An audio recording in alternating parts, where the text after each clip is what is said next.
Open Your Eyes is brought to you by the Belize Bank. Our country, your bank.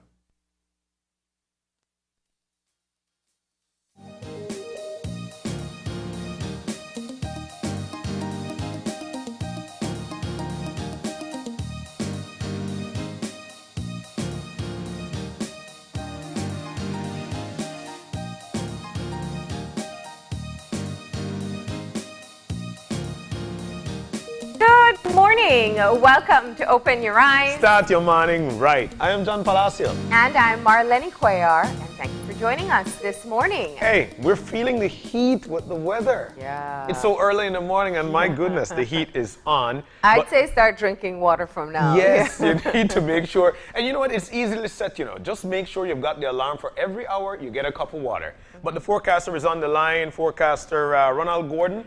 Good morning, sir. Hi, good morning. And how are you today? I'm doing great, thank you. Enjoying the heat. Let's get to it. The general situation. What should we expect? We should expect warm, dry, windy weather today. All right. And what does that say about our 24-hour forecast? It's going to be mostly sunny today and clear to partly cloudy tonight. Little or no rainfall expected across the country. There's nothing like one of those planes panning into Belize and they're listening to the weather, saying that it's about 89 along the coast. Let's talk about, before we get to that, let's talk about our winds and seas. Okay, winds are going to be out of the east and southeast at 10 to 20 knots with higher gusts at times. And the sea conditions moderate to rough. And for that reason, of course, we have a small craft caution in effect. All right. So with respect to the temperatures, the highs and lows, what should we expect? Okay, first of all, the highs are going to be about 89 along coastal areas. If you're in the hills, you're going to get a reprieve at about 80, but in the interior, we're talking about San Ignacio, Benqueville, and those areas, it will rise to about 97 Fahrenheit. What? And we do have a heat caution in effect. We advise residents to remain hydrated and to avoid outdoor activities as much as possible with this type of temperatures. Wow. In terms of the lows tonight, it's going to go down to about 80 along the coast, 72 inland, and 68 up in the mountain Pine Ridge. All right. Well, you know what? You shed some good light there. 97 inland areas. Should we be looking out for any watches, advisories, or warnings? Yes, certainly. As I mentioned before, we do advise residents in the interior to be to remain hydrated, drink as much water as possible, and of course, if you can avoid being out in the sun, try to do so. If you're out, try to be under a shade or something, because these temperatures are not very dangerous for that type of heat. All right. So while you've warned us, what should we expect for the next few days with the outlook? Okay, looking ahead, we are seeing similar conditions on Thursday in terms of the temperatures and also the dry condition and the winds. So strong gusty winds on Thursday, warm in temperatures in the interior, and we don't expect any rainfall. Friday, the temperatures seem to be dipping a little bit more, but not that much. We're looking at about 95 inland. So in general, we expect this type of weather to continue. It's typical for this time of the year. Yeah, you're right. Yeah. And any fire update for today? Certainly. We are looking at our latest satellite imagery, and they're indicating that there are a few fires or hotspots across the country, and as with these type of weather conditions, those are expected to persist, especially with the winds. If you are dealing with any type of fire, be careful with those windy conditions. Fires can easily get out of control. Yeah. So that's another precaution that we advise residents to take. No? All right. We're so thankful that we had you in this morning to give us the update on what should we expect when it comes to the weather. Sure. Thank you. All right. All right. Well, now we know exactly what to expect, Marlene. Yeah. It's hot. Well, we feel it here in the city, but definitely for residents inland, you're expecting highs of 97. With this humidity, it'll probably be feel hotter. Yeah. There's going to be some winds, but that won't help very much in keeping you cool unless you're in the shade. So please do consider staying indoors if it's at all possible during the peak hours, and most importantly, stay hydrated. Yeah, definitely. You said it right there. Right. But while it's like that, it's time to get you motivated with the Eye Opener. All right, and our eye opener taken from dailyom.com goes like this. If you feel shy or awkward in social situations, know that many others are probably feeling the same way too. While social gatherings can be very enjoyable, especially when we are surrounded by people whose company we enjoy, there are social events that we attend where we sometimes find ourselves wishing we were someplace else. Such occasions can sometimes be the cause of much anxiety and self-consciousness. We may even feel like everyone else is having a good time except for us. One of the best ways to overcome self-consciousness or get past your feelings of shyness at social gatherings is to focus on the people around you. If you can remember that other people might also be feeling awkward or shy, you might find the thought of speaking to them less intimidating or overwhelming. Focusing on how we can make other people at a social gathering feel at ease can help us forget about our own insecurities. In the process, we end up making the very connections that we seek. The next time you attend a social gathering, invite people to join you in your zone of comfort that you have so lovingly and intentionally created. Let yourself enjoy being encircled in the warmth of their friendship. I smile about it because to me, Marlene, this takes a lot of skills. I think you must be cognizant of it. And while you were reading it, I was actually at a party in my mind saying, man, I feel uncomfortable. And I could watch somebody and say, hey, you uncomfortable, Tucho? Come over and make we talk. But, I personally feel it takes some skill. You need to be able to seek out people who might feel the same way that you do. And at the same time, the approach. You're afraid, you feel uncomfortable, so why would I want to make that approach? And how do I create that space whereby I would want for somebody to come on into? I think you can channel that type of energy that would eventually get people to want to be or want to come around you. What I love most about this eye-opener is if you feel shy or awkward in a social situation, know that many others are probably feeling the same way as you do. For this reason, Mar, I say we get you motivated because that particular sentence right there got me motivated. Why? It creates the start for me to understand that while I feel like I'm in an awkward situation, there might be people there who feels the same way. And I'm cognizant of that now, meaning that I could probably do something about it. I really like the eye-opener. It is a very good start so people could understand that, hey, it's okay. Yeah, absolutely. Yeah, what I love about the eye-opener, and I'm just thinking, we've all been there. We've all been in a setting where you just don't feel like you're in your comfort zone. You feel awkward, you feel uncomfortable, you feel intimidated, you feel shy. And we've all been in those positions. And I think that's what the eye-opener really drives home for us. The similarities that we have as human beings. Yeah. We're all victims of our own insecurities. And sometimes we're sitting there thinking we're the only one. But we're not. We're not. And especially in social gatherings where oftentimes that's a very common fear that people have about interacting with new people, about starting conversations. It's so important that if you're feeling crippled in that moment, to just take a moment and see, maybe somebody else feels the same way. And maybe I can gently go towards them and initiate that conversation as well. And somebody can make the first step. And we can both overcome the shyness or awkwardness that we're feeling together. But that's what really just, I know people watch us and they're like, oh, these two are too chatty, they're never uncomfortable. I do get uncomfortable. Yes, I do.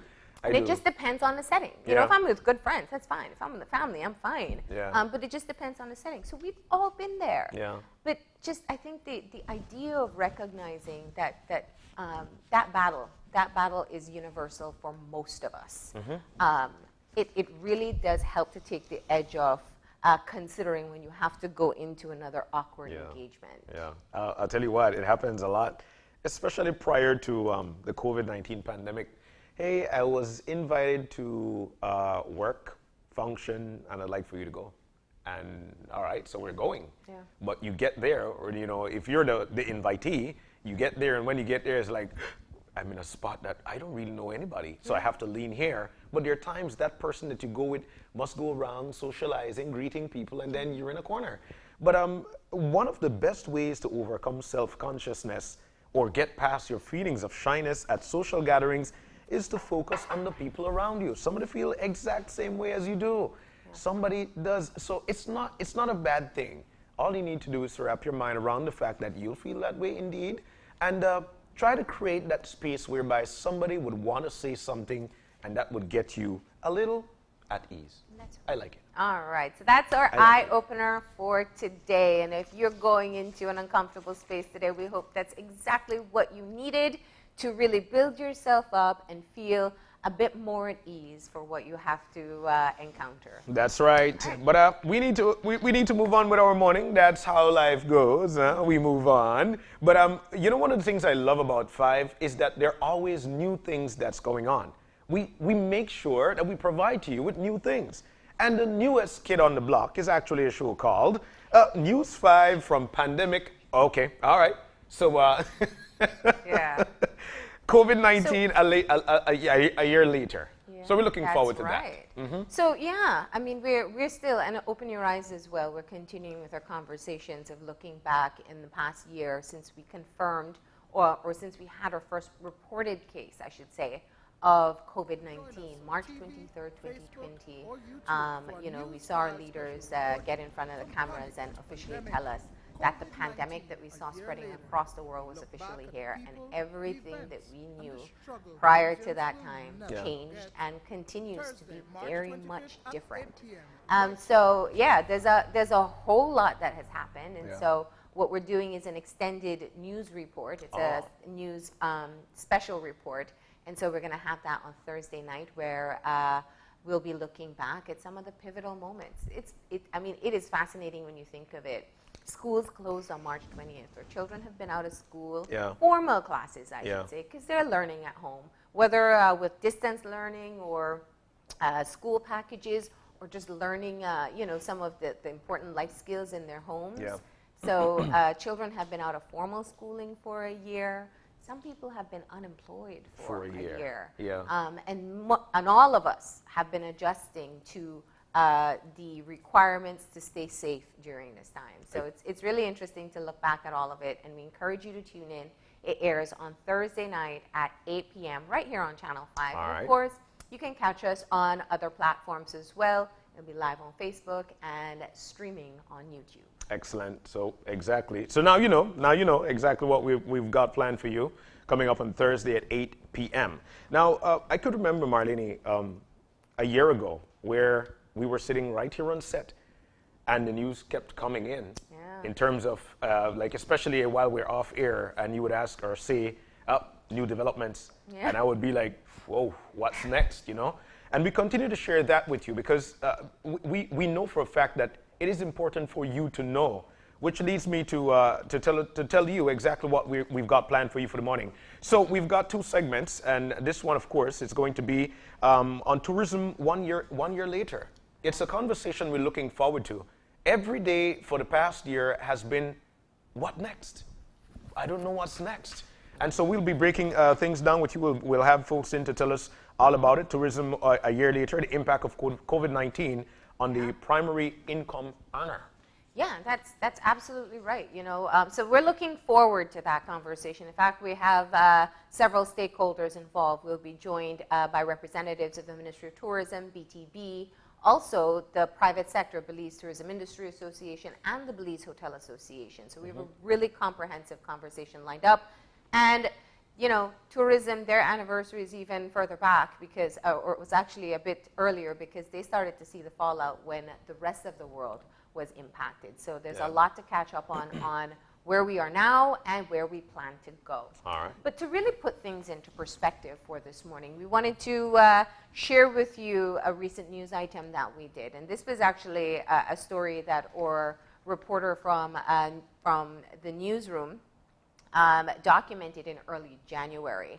And so he traveled to San Pedro to find out how things were rebounding. The airport actually opened in October, and we've all heard the reports that the tourists started coming in slowly.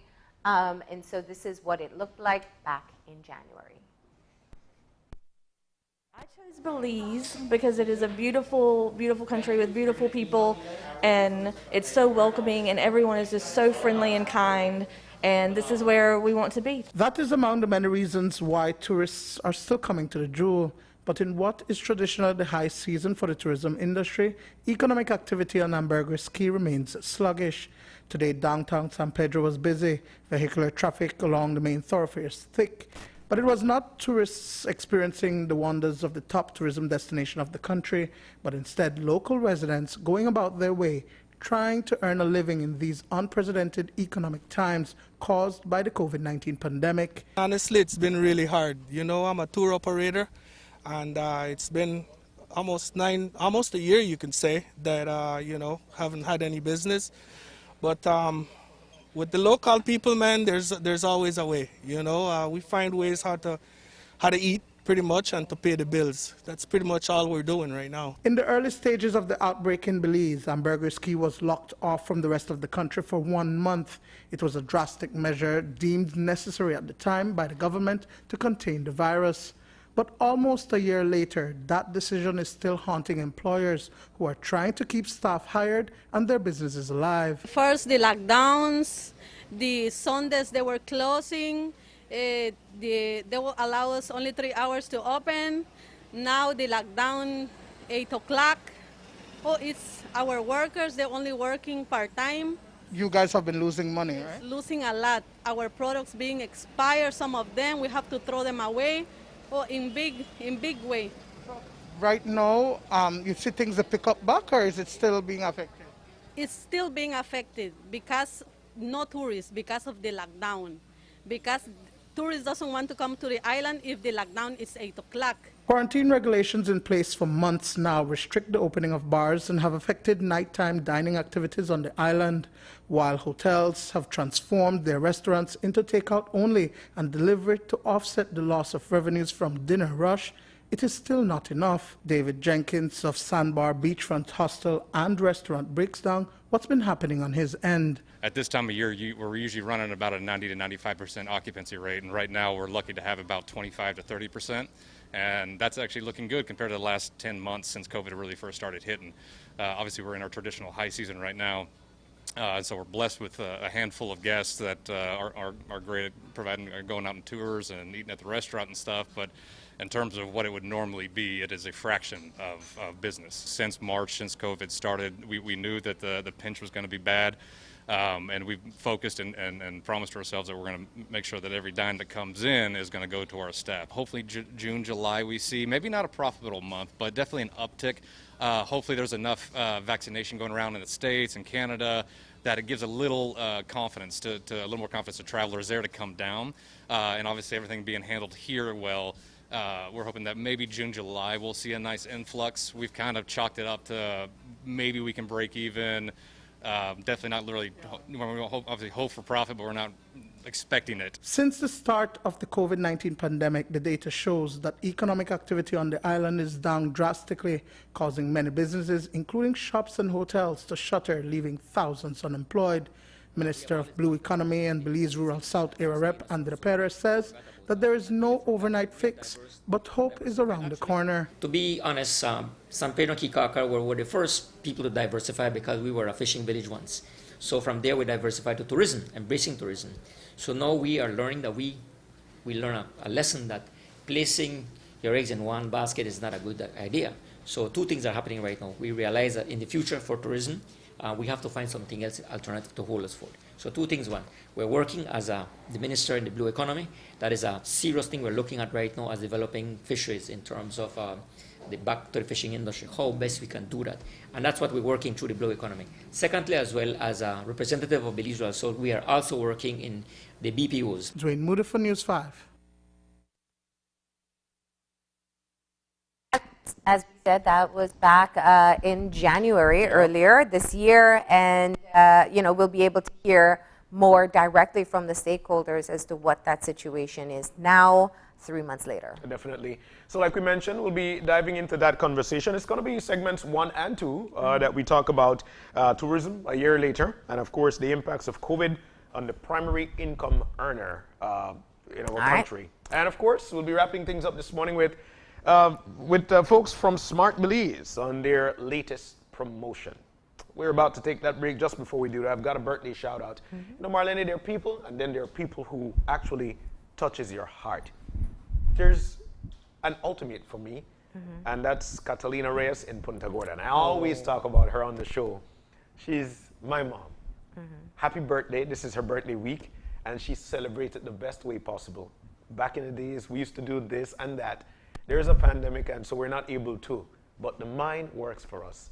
Thank you for providing us with life. Thank you for providing us especially with love and knowledge. Happy birthday from all your children. Wishing you many more, Catalina Reyes. So we'll take that break. Okay. And when we come back, we'll be jumping directly into the show. Stay with us. We'll be right back.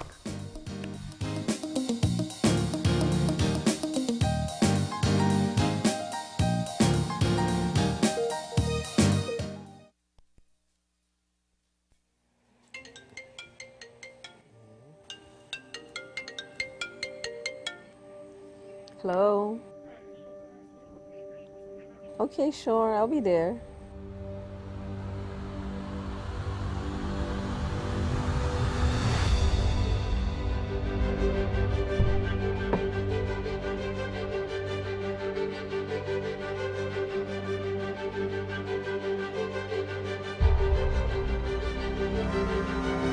Hello? Hi, Mommy. When are you coming home? I really miss you. Hearing the voice of our loved ones can always lift our spirits and make us feel whole again. With Smart's twice as nice promotion, prepaid customers who make 5 minutes worth of national calls on Sundays can enjoy 50% off. Top double on all national calls for the rest of the day. Call your loved ones and enjoy half off all day long. Smart, bringing people together.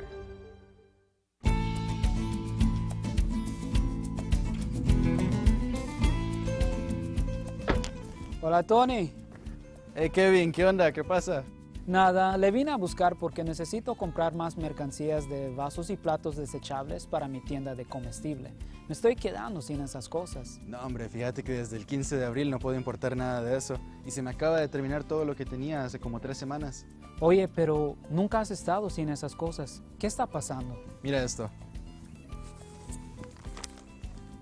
Esta es la nueva ley que prohíbe todo el uso de plásticos no reutilizables. Esos son vasos, platos, cucharas, tenedores, todo eso.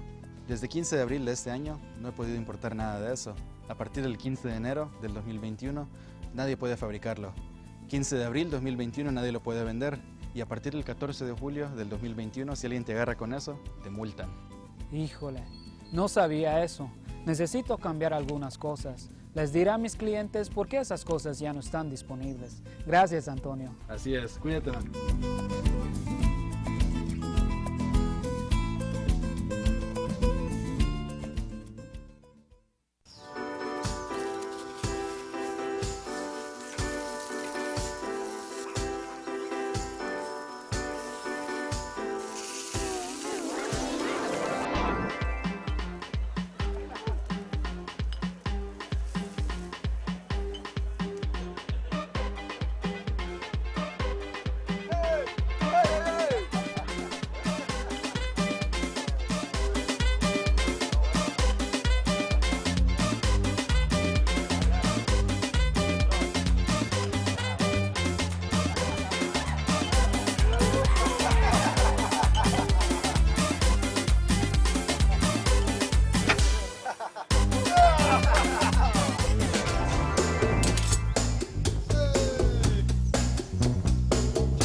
Pelican, the beer of Belize.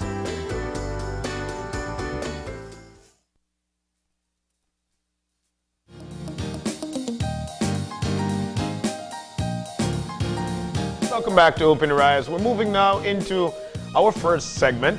And like we had mentioned earlier, this is actually about tourism a year after the impact of COVID on our primary income earner, on the country's primary income earner. Now, in to talk to us about it, we've got Evan Tillett, who is a chairman of the board, of the Belize Tourism Board, actually.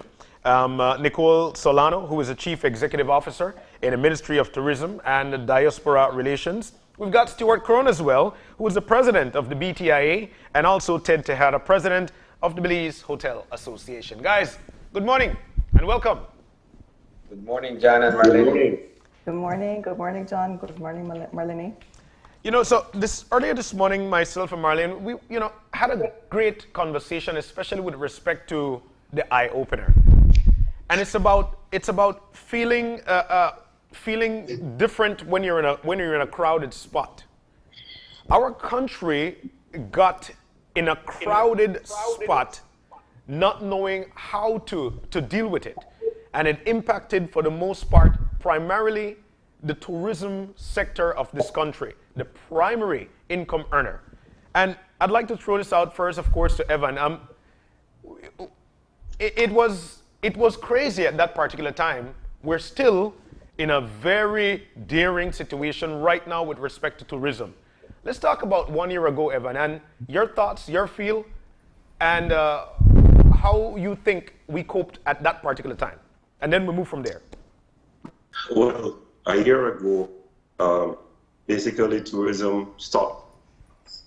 The whole pandemic situation was a phenomenon that hasn't been seen by the world in such a long time. And basically stopped tourism in its tracks. I remember one day we were working in the cruise sector, and the next day everything got tied up and stopped. The tourists stopped coming, the hotels were empty. It was a very dire situation. But as resilient as we are as a tourism industry, there is hope at the end of the tunnel.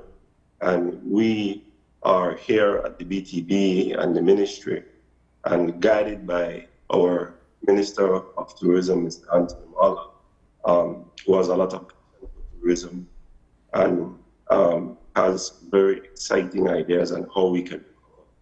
And so we felt the need to put a group of people together as a task force to see how we can focus on rebuilding the tourism industry. The pandemic provided some very serious concerns and issues in the industry. Particularly, you had a lot of people not working, a lot of people losing jobs, a lot of businesses not being able to operate, a lot of business hanging on by a thread. But because of what we need to do in terms of rebuilding, it also provided us with some opportunities to do things better, to rebuild, to restructure, to recalibrate the tourism sector and to do things right. One thing we want to do in tourism is to focus on being number one. We have a world-class destination, and we want to ensure that we have world-class amenities to go along with our world-class destination. And of course, Mr. Crone, I'd like to get your take on that. You were very vocal, especially at the start of things, with respect to what was being lost at the time. I'd like to get your perspective on the closure and what took place 1 year ago. Yeah, I think it's a good question there, John. But I mean, I remember these conversations in the media have been going on now for as long as the pandemic. And what I'd like to emphasize is that when a leader or leaders are confronted with a black swan event like this pandemic was, there's no right answer. I mean, the burden of leadership is great. And I think, all things considered, that I think Belize made more right answers than wrong answers. I think where we got trapped at the time was kind of a tunnel vision. And I think we need to learn from that, that approach and not let it happen again. For example, because at the beginning of the pandemic, Belize was really fortunate in that we were not having COVID cases, our total focus became we must keep COVID out of Belize. We must keep COVID out of Belize. And this meant highly restrictive measures. I think we overdid it on the gold standard. We overdid it on some of the airport restrictions. In other words, we kept this mindset about we must protect our country from the outside world. That might have been true at the beginning, but it's certainly we kept that mantra too long. And as a result, I think we probably delayed a lot of changes in policy that would have helped. Now it's a total situation, but our leadership has to stay flexible. We can't let our minds be trapped. We can't be fighting yesterday's war, as the military would say. So it's a matter of keeping everyone on their toes and be cognizant of what new developments are happening outside. So, for example, the decision to allow visitors in as long as they've been vaccinated, they no longer have to have a negative COVID test. I think that's a fabulous idea. And I think it's an example of good flexible thinking. Yeah. Yet at the same time, we have to be watchful of the variants that are developing out there. And should the situation change, we have to be flexible enough to respond to whatever new threat may be out there. Yeah. That's what I think is so important. Yeah. And I think that's one of the areas that we have to talk about. Where do we go from here? Mm-hmm. But just in this moment where we acknowledge that it has been a year since we have been battling this pandemic, I want to turn over to Ted for a second, where, you know, what a lot of people missed is that essentially the sledgehammer that the tourism sector was at the mercy at actually started before we confirmed that first case. You were making reports, I think, from in February, that the hotels were seeing cancellations all over.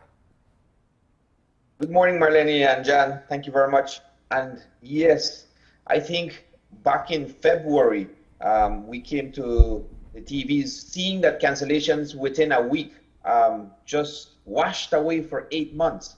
And we had actually called a meeting with the central bank just to inform if the country as a country was prepared. We had seen millions of dollars just washed away within 1 week. Yeah. And I think the unknown, as Stuart just alluded to, and Ivan, was what was the frightening part. The unknown, we didn't know what this virus was all about.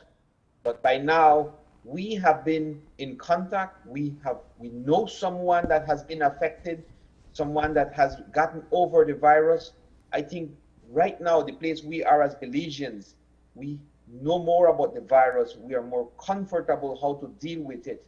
Yeah. I believe many hotels, Jan and Marlene, has had a case within the hotel. Yeah. And we have been able to know how to deal with it. So we are more comfortable to open the business and know that we can deal with the situation. But yes, back in March last year, we saw it coming. We kept telling the government there's no way that we can close down the entire country because we 100% depend on tourism. That is our livelihood. Mm-hmm. And we knew that by closing down the tourism, we would have affected many lives. Mm-hmm. But we did not know how many lives in Belize would have been affected, which by now we know that there was about 100,000 Belizeans out of a job that were directly or indirectly affected by tourism. Yeah. Nicole, you know, as the CEO in the Ministry of Tourism and Diaspora Relations, I'm sure you've seen or read the reports of what it was like a year ago. What does that bring to your mind, and how do you plan as the CEO to try and curb, in the event such things should happen again, to try and curb things for the better? Thank you, John.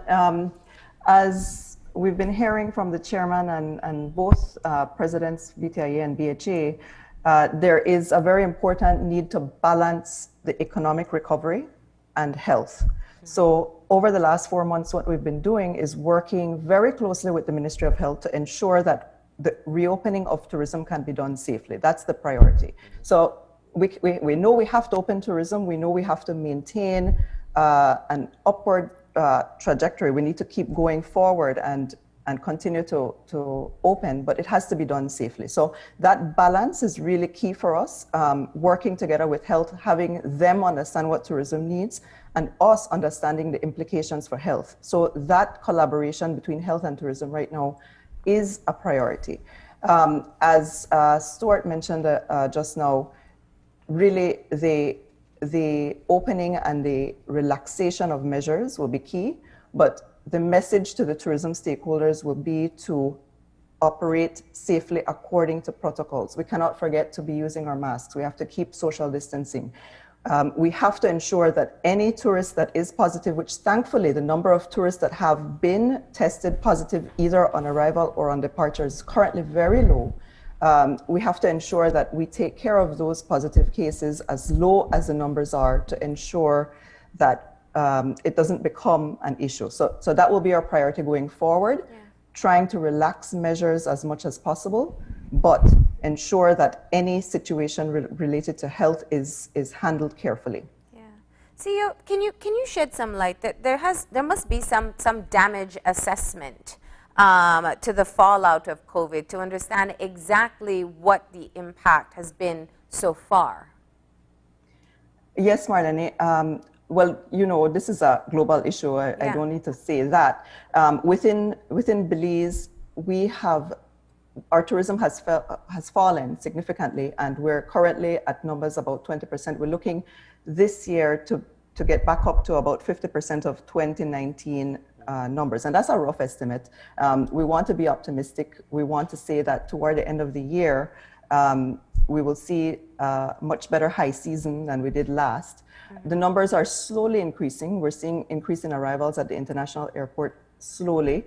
October, November, December were slow increases. January, we had a drop. February, March, the first couple of weeks in March, we've seen a significant amount of increase over January, for example. So we're very optimistic. We'll say cautiously optimistic, but we're looking forward to that steady increase over the coming months. So that's what we're looking at. How do we, and this is for who feels best fit to jump in here. When we talk about the tourism, the impact on tourism, we can look at foreign exchange, we can look at the stakeholders involved, but let's talk about the people, the job loss. I believe Evan pointed it out a bit earlier, the extent of job loss that came as a result of closures of these businesses.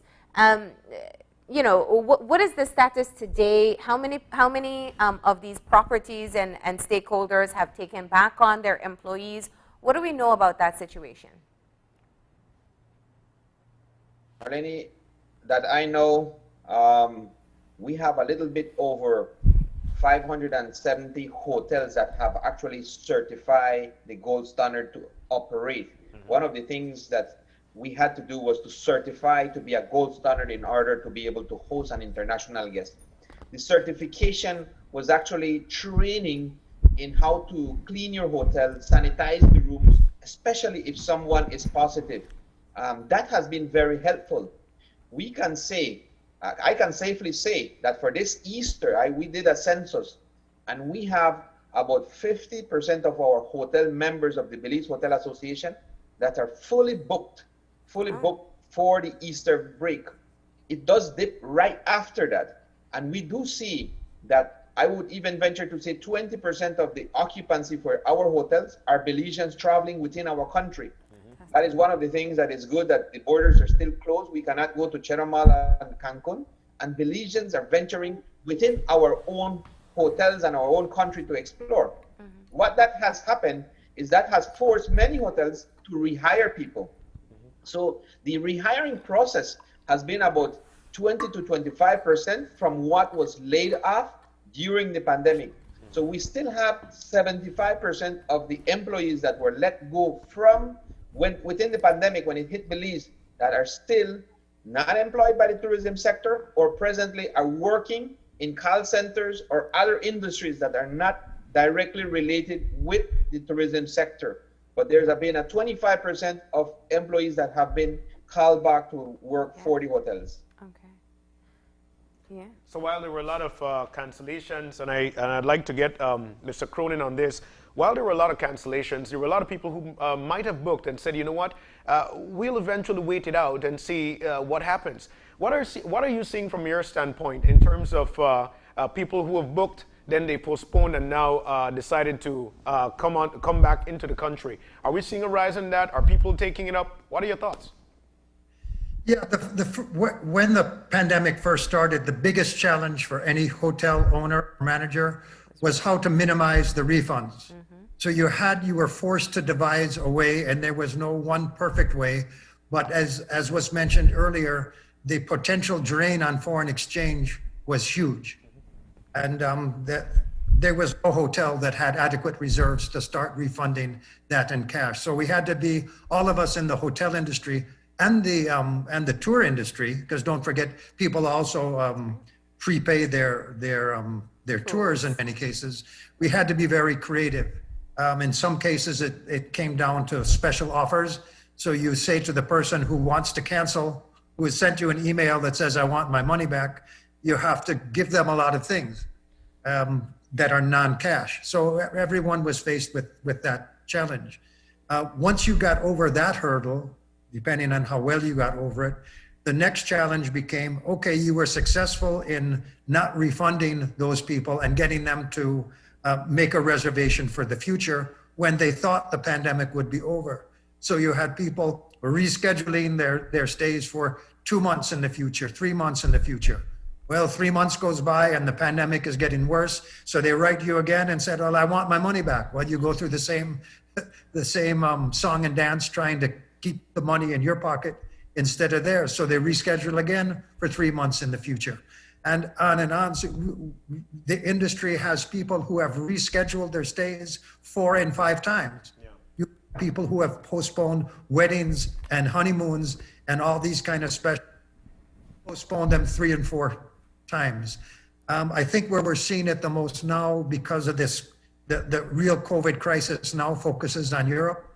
I think most of the European potential guests who have made reservations, they're pretty much at the end of their rope now. They've postponed for over a year, maybe rescheduled 3 or 4 times. The situation there is pretty dire. I don't think we're going to get the European visitors back very soon. So it's caused a lot of cash flow difficulties, but we still try and woo them for the time when they're able to come back. But it has been, the industry has been devastated. That's no secret. But what I'd like to emphasize, John, is that where tourism fits into the overall Belizean economy. Yeah. We look on the news, we hear Ministry of Agriculture, who I have great respect for. They talk about, well, let's eat local cheese and let's stop importing craft cheese, for example. You hear people talking about, well, let's export soursop and custard apple. These are all great ideas. We've been talking about these things for the last 50 years. Right? Let me make one thing clear, that the path to the country's economic recovery runs squarely through tourism. Okay, there's no getting around it. All the cheese and all the custard apples in the world are not going to replace the hard cash earned by tourism. Yeah. So from a policy perspective, sure, let's talk about all this so-called diversification you're talking about. If we really want to see the entire economy saved from ruin, you've got to be looking specifically at tourism and what measures we can take to get the tourism industry back on its feet as soon as possible. And that includes a very strong marketing campaign. That includes certain incentives to the stakeholders in the industry, whether they're hotels, tour operators, restaurants, tour guides, drivers. It's a big industry. The cruise industry as well. We've got to get serious about helping this industry. Among the policymakers, I think some of them have this idea, and it's shared by the public, that somehow tourism isn't a real industry. It's kind of fun, and everyone in the tourism industry breaks at 5 o'clock for cocktails, and we go home and count all the money in our bank account. Okay? Tourism is an industry no different than the sugar industry, shrimp, bananas, retail, beverages, everything. It's an industry. This is the way the economy is going to recover, and the policymakers have to understand that.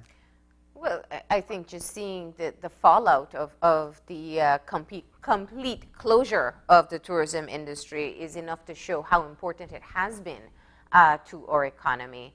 But it is, I think, when we look at just the four of you here today and the entities that you represent, it does portray a picture of solidarity in moving forward. And this is a critical point because there has to be collaboration between private sector as well as government entities in planning the way forward. Your perspectives are going to be different. Let me bring it over back to Evan for a second, because I think Stuart mentioned the issue of marketing and looking at being able to attract people to our destination. I believe the WTO says that about, the majority of countries still have strict restrictions on travel. Where does Belize fit in at this time, and how do we capitalize on the fact that our airport is still open? Well, I think that one of the things is that you have to be a safe destination. As the previous, as my colleagues have mentioned previously, is that there has to be a balance between bringing back tourism and the economy and health and safety. In terms of the decision to travel, health and safety of both the workers in tourism and the international visitor, critical in that decision. So we have done certain things, primarily the 9-point gold standard certification program, which allowed us to get the World WTTC stamp that shows Belize is a safe destination. So when you come, we are safe and you can be comfortable and rest assured that you are you'll be able to enjoy yourself within country. Now there's the issue of the quarantine and the measures to control COVID. And so we have been working closely, as the CEO mentioned, in terms of the health department in order to try and balance it so that the visitor enjoy the Belizean experience. In terms of marketing, I think that is, and the BTB has been focusing on keeping Belize top of mind during the early days of the pandemic, and then we're moving to a campaign called Sail, which is basically telling you to come to Belize, come out in a natural social distancing destination. And we also have other exciting campaigns that will come out shortly in the middle of the first quarter that will be a much more targeted effort, and marketing will be based on data-driven decisions. Yeah. We have also looked at programs that will bring people in country, for instance, the Long Stay program, which will allow a visitor to come in and work from Belize. We're targeting digital nomads and that sort of people to try and raise the number of people coming into the country. And of course, the domestic travel is also important for Belize in terms of getting heads in beds in the accommodation sector, getting people out and tours. But of course, all of this has to be done in a safe manner while keeping in mind the protocols that are in place. There are a couple of things that you mentioned that that comes to mind as you know, as you spoke of them. But primarily, I'd like to get, before we get into local tourism, because that's one of the areas I want to touch on. It was a strategy late last year, as things lessened to a certain extent before it skyrocketed. And I'm talking about active cases of coronavirus. But Evan, you did mention Belize being one of those safe countries. You did mention that you know, their marketing campaigns, so folks could understand that, you know what, we're doing what we must to make sure that you enjoy your stay. But there's a sort of, should I say, an elastic on the door. The door is not as easy as we would want, because the last travel advisory issued by the CDC and prevention, putting Belize at level 4 travel health notice. Now, and this is due to COVID, and this was in February. Today we're at 39 active cases. In February, we're somewhere around what, 80, 70? What are your thoughts on this travel advisory? Well, the travel advisory is not unique to Belize. In fact, it's pretty much most of the countries have either a level 3 or level 4 advisory. It is something that we have on many occasions tried to change. They will not change it. But at the end of the day, if you market your country as a safe destination and you can prove to the international arena that Belize is safe, then that travel advisory is not as important. We highlight it to be. It is important that we showcase the natural wonders of our country being a world-class destination. And once we do that, then the issue of the advisory is lessened to an extent. Yeah. But of course, we do know that the messaging coming up from health authorities is still saying don't travel. It's not safe to travel as yet. And that's a part of the message coming out from CDC, especially in the United States. Have you found people, and maybe you guys can tell us what we're seeing on the ground right now, have you found people saying, yeah, that's the advice, but I've been vaccinated, or Belize feels safe enough? What are the tourists saying, those who are actually coming? Marlene, I would say that the level of tourist satisfaction over these last, let's say, few months, as the numbers start to tick up, the level of visitor satisfaction is even higher than it's ever been. Wow. Maybe because due to the pandemic, our visitors are not expecting as much. They're expecting their trips to be somewhat limited. But we find, both at my own resort and talking to colleagues, that people are they're so happy to be out of the United States and out of that whole pandemic mentality. Yeah. And even with the mild restrictions that we have in Belize, they're just happy to be free.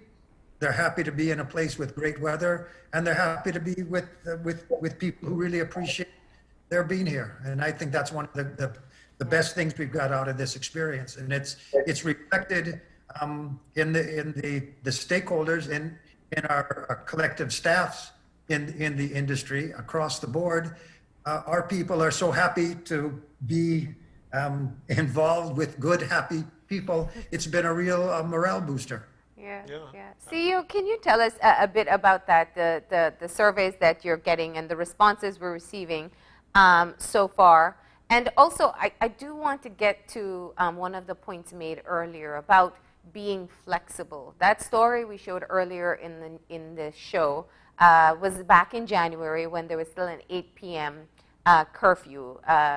The adjustment was made to 10 p.m. There were exceptions made for some of the tourism-related industries, because it does become a bit prohibitive for people who are visiting.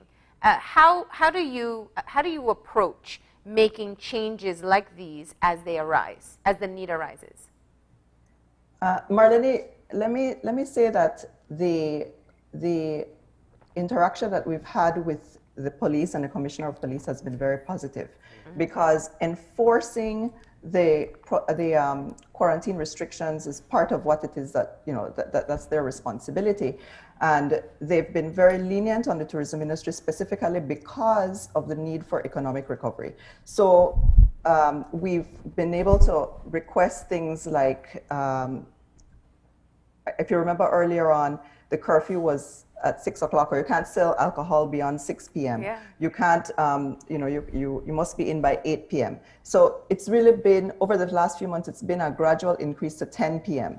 But they've been lenient in allowing hotels to sell within the property. So if you have a restaurant within your property, that is treated as if you're at home. So you're having, you're having your guests inside your home, and so they're allowed to move within the property itself. So those are some of the things that the police and also the officers in charge in all of the destinations have been very lenient. Obviously, the tourism industry has had to operate responsibly and ensure that it doesn't, their guests aren't going outside beyond curfew hours. Now the curfew is at 10 o'clock. We are advocating for a later curfew. That is something that we are under discussion to see if it can be moved to midnight or removed completely. And that will be a decision, of course, by the Ministry of Health, and our discussions with them and advocacy with them really is based on the fact that hotels need to be able to open later. When travelers come to Belize, they don't want to be limited to a 10 p.m. return to their room. They want to be able to enjoy the destination a little bit more and have that flexibility to move them around if they can. So that's with regard to the curfew. I do want to make a comment though, following Evan's discussion on marketing. And we, as a destination, Belize is just naturally poised to receive visitors for the purpose of social distancing. We have all of the space, Belize is perfect for that. So what we've decided is that we need to go back to the basics. What is it about Belize that attracts travelers in the first place? That's what we're focusing on. So we're the reef, the jungles, wildlife, nature. These are the things that are drawing people to Belize. The culture, archaeology. People, you've heard the term pent-up demand. It's real. People want to travel and they want to experience these. They want to experience authenticity, and so Belize really is poised to respond to those needs, the needs for space, the needs to be together, the need for, and experiencing bucket list travel. So we're the perfect destination, really. We just have to be able to communicate that to our market. So as Evan mentioned, we are working with the U.S. agencies in order to, or BTB is working with the U.S. agencies in order to make sure that that message comes across a very strong message, and the key markets understand that Belize is ready. We have social distancing built into our market. I mean, I looked at those images of the reports of spring breakers in Miami. You see the crowds. I mean, that's not something that we usually see here. So we do allow for people to be able to have space. And also, even if you're with the pod that you travel with, your family that you travel with, you can do so safely. But we have a lot more to talk about, and we definitely, I know our viewers at home want to hear questions answered about local tourism as well, or domestic travel. We'll cover some of that, and also what is the way forward and some light at the end of the tunnel, but that's coming up after the break, so please stay tuned.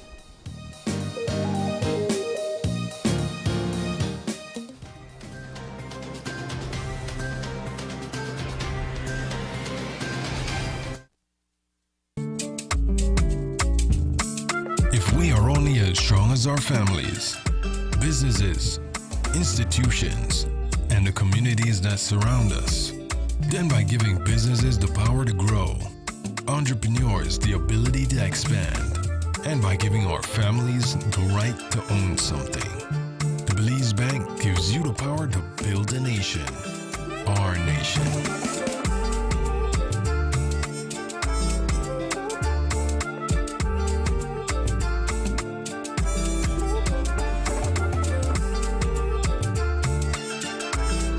Stronger together. The Belize Bank. Our country. Your bank.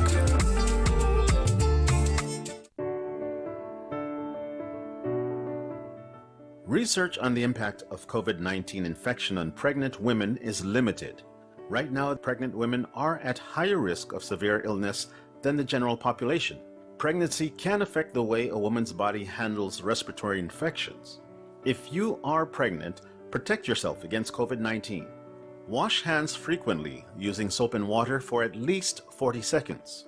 Use alcohol-based hand sanitizer if soap and water are not available. Cover cough or sneeze with tissue and throw used tissue in a bin. Clean and disinfect frequently touched surfaces such as doorknobs, counters, phones, and tablets. Practice physical distancing. Work from home if possible. Avoid contact with anyone who has fever, cough, and cold or flu-like symptoms. Don't touch your eyes, nose, or mouth without first washing your hands with soap and water. If you have fever, cough, and feel extra tired, call 0800-MOH-CARE. Help keep Belize safe. It's a fact that you can access unlimited services with Smart. Tired of being measured or cut off when you need to be connected? It's a fact that when you sign up for Smart's Plus plan, you get unlimited talk, text, and unlimited data. And it's a fact that you can sign up with your group of up to 5 members for Smart's Share plans and up to 40 members for Smart's Enterprise plans for unlimited talk, text, and data. Smart has the true unlimited plans. That's a fact. Be smart and live smart.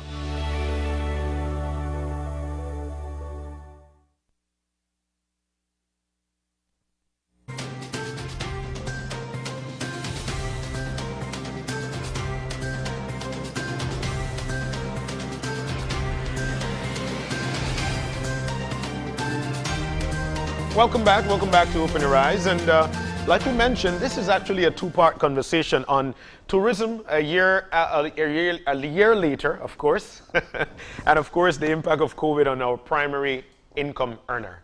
Now, we in the first segment, we had some great discussions on tourism on a whole and how it affected us. And in with us, by the way, let me remind you once again, Evan Tillett, who is the chairman of the board of Belize Tourism Board, Nicole Solano, who is the chief executive officer in the Ministry of Tourism and Diaspora Relations, Stuart Crone, president of the BTIA, and Ted Tejada, president of the Belize Hotel Association. So when following the rollout of COVID, and then there was this, we actually went to little to no active cases. We started to promote local tourism. And, you know, we thought about it long and hard, and we wanted for Belizeans to actually go to different places that they've never been right here within our country. It takes me back to my college days when my teacher told me, when you see something in that corner that says, we've got this, we've got that, it looks sort of like a picado. Take a travel in it and see what happens. Stuart, let's get your perspective on this. Local tourism, did it move the needle? Oh God, I mean, that picado on a superhighway, quite literally in instances, if you're talking about the Mountain Pine Ridge Road. But yeah, I think if we're talking about silver linings to the pandemic, obviously the virtual explosion of local tourism has been the most significant development. And it's not just significant in the sense that, oh, it enabled the industry to get in a few pennies at a time when it needed every penny. Yes, that's important, but I think the real impact will be felt in the future. As has been said many times, Belizeans love to travel to Chetumal, Playa, Cancun, Mahawal, Guatemala, Miami, Houston, all over. Belizeans love to travel outside of the country. I have a feeling that so many people have now have gotten used to traveling within the country. I think the real impact is going to be felt in the future when the pandemic is a footnote in history. What percentage of those local travelers are going to continue to vacation in Belize? I have to think that it's going to be a large number because, again, if you get back to the satisfaction quotient, we see people across the country and they will comment, they say, boy, I never knew Belize was so nice. Yeah. I never knew this hotel was so nice. Yeah. Gee, I'd been to the Mountain Pine Ridge. wow, San Pedro was great, Cayo. And I think what we need to develop in terms of our local tourism marketing is that, okay, you've had a family that's vacationed in Placencia. Well, next time, let them vacation in Cayo. Encourage them to go to Kikocker, to San Pedro, to Hopkins, great destination. Don't forget the south, Punta Gorda and the Toledo, great place to go to. So once you start this habit, and I think the industry has to respond with lower rates, not just for hotels, but for car rentals, for tours, across the board, even restaurants. Once we can establish that relationship with our local guests, then it's going to mean huge things, and not just heads and beds, but a whole kind of change in the tourism paradigm for Belize. Tourism is not just about foreigners coming to this country. Tourism is much bigger than that. And I imagine moving forward, even when you have current projections of perhaps a 50% return optimistically by the end of the year to pre-pandemic numbers, there is still going to be a need to encourage and market to Belizeans to keep on traveling at home. At some point, our borders will open, and then you'll have real competition setting in. Do you want to go ahead? Yes, Marlene. In terms of local tourism, as Stuart has alluded to, one of the things that we have been lobbying as both BTIA and BHA is how do we encourage the authorities to allow us to open the restaurants until 10 o'clock. Yeah. And one of the things that we encouraged government was not to open borders prior to Easter.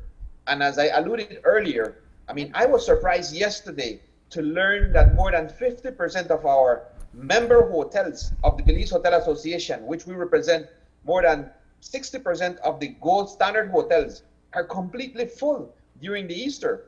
I was talking to a manager yesterday, and she said, this is the first time that the Belizean traveler outgrows the number of foreign travelers staying at my hotel.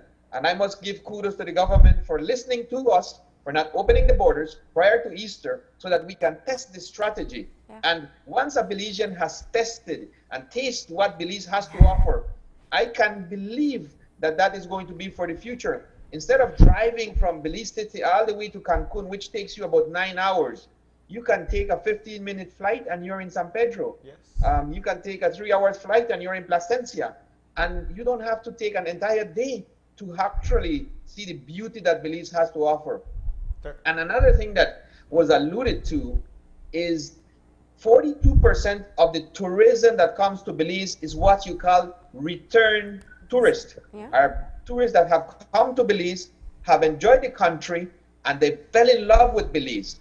So I can guarantee you, if the hotels and our just look at the list of people that have stayed within their hotels in their last 5 years and contact them and said, you know, this is Belize. It's a 1, 2, 3 easy step to come to Belize. It is a safe place to come. The recovery of that 50% can be within the next 2 months, guaranteed. Why? We look at the United States. Up to yesterday, it was over 80 million people already vaccinated. Yeah. Belize is the only country in Central America and the Caribbean that we have what we call an open passport. Yeah. Once you have been vaccinated, you don't need any rapid test. You're going to be welcome. We need to translate that information to our tourists, and we know who our tourists are. Yeah. 42% of them have been to Belize. They love Belize. We just need to reach out to them once again and tell them we're open for business. I wanted to send that message, no? Yeah. Can I ask, what do we know so far? Are the demographics changing for those who are eager to get out and travel? Demographics, right now, the people that we have seen here at the Biltmore is similar to what we saw prior. Okay. People that had seen Belize, had been to Belize, and they just want to return. And the good thing is, Marlene, is they're coming back and they're bringing 2 other people that have never been to Belize. So we see it's not the demographic that is going to Miami and is looking to party and we see what is happening in Miami, or it's not the demographic that is going to Cancun. It's a similar demographic that Costa Rica has, but it's the family that wants to adventure in a country like Belize. It's family oriented, that likes adventure, and as well couples that have recently been married and want to spend some time together. So Belize's demographic is a little bit different. And one of the things that we have in our favor is the amount of flights coming in. So we have the amount of seats available, and we see that United keeps adding more seats. Yesterday we had the news that we have another airline, Delta, adding another flight in December. Actually in October we have a WestJet, hasn't announced it, but they're saying that they might be flying to Belize from Canada directly to Belize. So we see a positive outcome. Nicole did mention 50%. In December, we saw 20% return to Belize. I mean, from October that the airport was open, within 2 months, we saw a 20%. So the possibility of that 50% is very likely.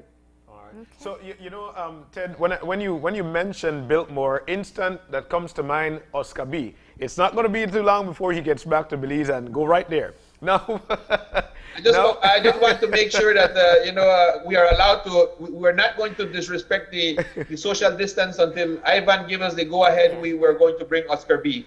No, and I wasn't talking about parties. I know that he loves to stay at your spot. Not for parties, he just loves it there. But I wanted to get to the CEO and of course, or to the chairman, with respect to how do we strategize for Belizeans to stay at home, especially when holiday time comes around. The October weekend, that long weekend, that's one of those that Belizeans love to flock out to Mexico. How do we? What would be the strategy in terms of trying to keep Belizeans here at home? John, you're absolutely right. The long weekends, those are definitely Easter and the long weekends, summer as well, are the target dates. But let me just say, at the risk of sounding cliche, we in Belize have the best tourism destination in the world. We're different than anywhere else. And I am so happy that Belizeans are now more and more Belizeans are now experiencing that and getting to realize that for themselves. Because the only way to really understand what the product is to get out there and experience it. So you have to get out there in the boats, you have to get to the waterfalls. I see you have waterfalls on right now. You have to get into the jungles and the rivers, and once you do that, you're out cave tubing, you will understand what our destination is all about and why it is that people come here and what makes tourism so important to our economy. So I am so excited about the fact that we have that increase in local travel. It's important. And not only, as Ted had pointed out before, it's not only, it came about because the borders are closed, but I think that now people are realizing, why go anywhere else? I think the people have said things like, well, I go to Cancun or Playa because of the rates. And I know that the tourism industry is prepared now more than ever to accommodate some, to provide some very good rates to Belizeans, because it's important. But sure, go ahead, Chairman. If I may just jump on the tail end of what Nicole said, I think it used to be Easter and it used to be long weekends, but now we've seen where the local travel is now on a weekend, on a regular weekend. It's trending.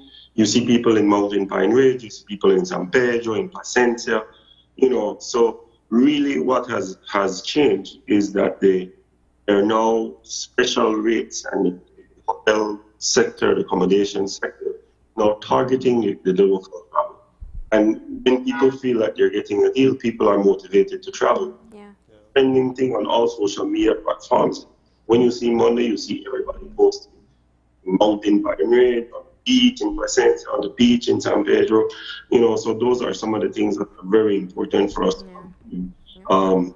We need to have special pricing, and we have had good collaboration between the private sector and the BTD in order to come up with some good packages in order to push the whole local travel segment. So that's very important. And it's also, I think they've spoken of it before, being an ambassador and being a part of the overall marketing strategy. My post will reach my family in the States. They will come. They'll see it. Their friends will see it, and it has a ripple effect. But let's bring it back to focus for a moment. And I'm happy to hear that there are conversations taking place and about being able to continue to embrace Belizean travelers. We deserve to engage in our country in the same way as travelers do. But we also need that foreign exchange from travelers, international travelers. We also need people to come back into the country as soon as possible. So let's talk about some of the things that make you optimistic at this time. I've gone from being one of the most optimistic people in the industry. It's a joke they used to say about Anthony Hunt and myself that that's the nickname of gloom and doom. I don't know if I was gloom or doom, but my thinking has turned around very much on this. And you ask why? I think you see it in the numbers, and you see it in the. It's important for all of us, I think, to pay attention to what's happening globally. Yes. And if you look, every needle that gets stuck in the arm of a U.S. citizen is that much, brings us that much closer to recovery of tourism. That's pretty much our home market right now. Canada might join in the, by winter time, but we cannot control what happens in that country. But as long as the news there is positive, and you look at the figures from the TSA about how many travelers are going through airports, virtually every number you see there is trending in the right direction. Yeah. The fact is, we are in competition with roughly 200 countries, okay? Look at it logically. Americans, particularly vaccinated Americans, are dying to travel. Okay, they want to travel. We know that for a fact. The numbers bear that out. Okay, they have 200 countries they can choose to travel to. When you look, again, if you're looking at the global news, Europe is out. Europe is going crazy with the virus. It's fourth wave or third wave, whatever you want to call it. Who wants to spend 12 hours in an airplane? That's right. To China. So here we are, Belize, more direct flights than ever. These are expanding. Great work by the Airline Development Committee. So you're hour and 45 minutes away from Miami, 2 hours, 2.5 hours away from Houston and other ports of departure. So logically, that funnel effect of where people are going, it's favoring the whole Caribbean, but it's particularly favoring Belize. So all the facts on the ground are in our favor. Granted, if some crazy variants get a foothold in the United States and the vaccines are not proving effective against them, well, that might be a little problem for us. We have to watch it. But otherwise, that's why to answer your question, I am totally optimistic. I think we're going to recover a lot faster than the so-called experts are saying for the region as a whole. Like Nicole said, without being, I forget the word that she used, we do have the best destination in the world. Yeah. And it's not just a, hometown talking. I would also add the Belizean diaspora, because ministry is there. Remember, Belizean diaspora loves to travel to Belize. The Belizean diaspora has been essentially locked out of coming to Belize for a year. Yeah. So in terms of pent-up demand, that's a huge demand in itself. Yeah. In the old days, the Belizean diaspora used to come on September 10th.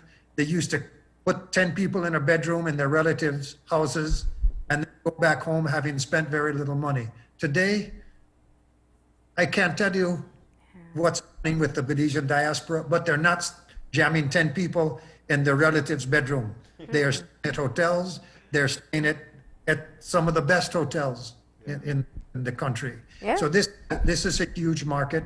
And again, we've got to learn to treat them well, give them Belizean rates, treat them like the VIPs that they are. So all these reasons to me combine to say that I think our summer is going to be almost as good as the 2019 summer. I really believe that.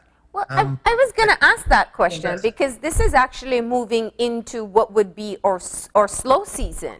And what does that mean for us? Usually you see when it gets cold, that's when we see most of our visitors coming down, and in summer they kind of stick around where they are.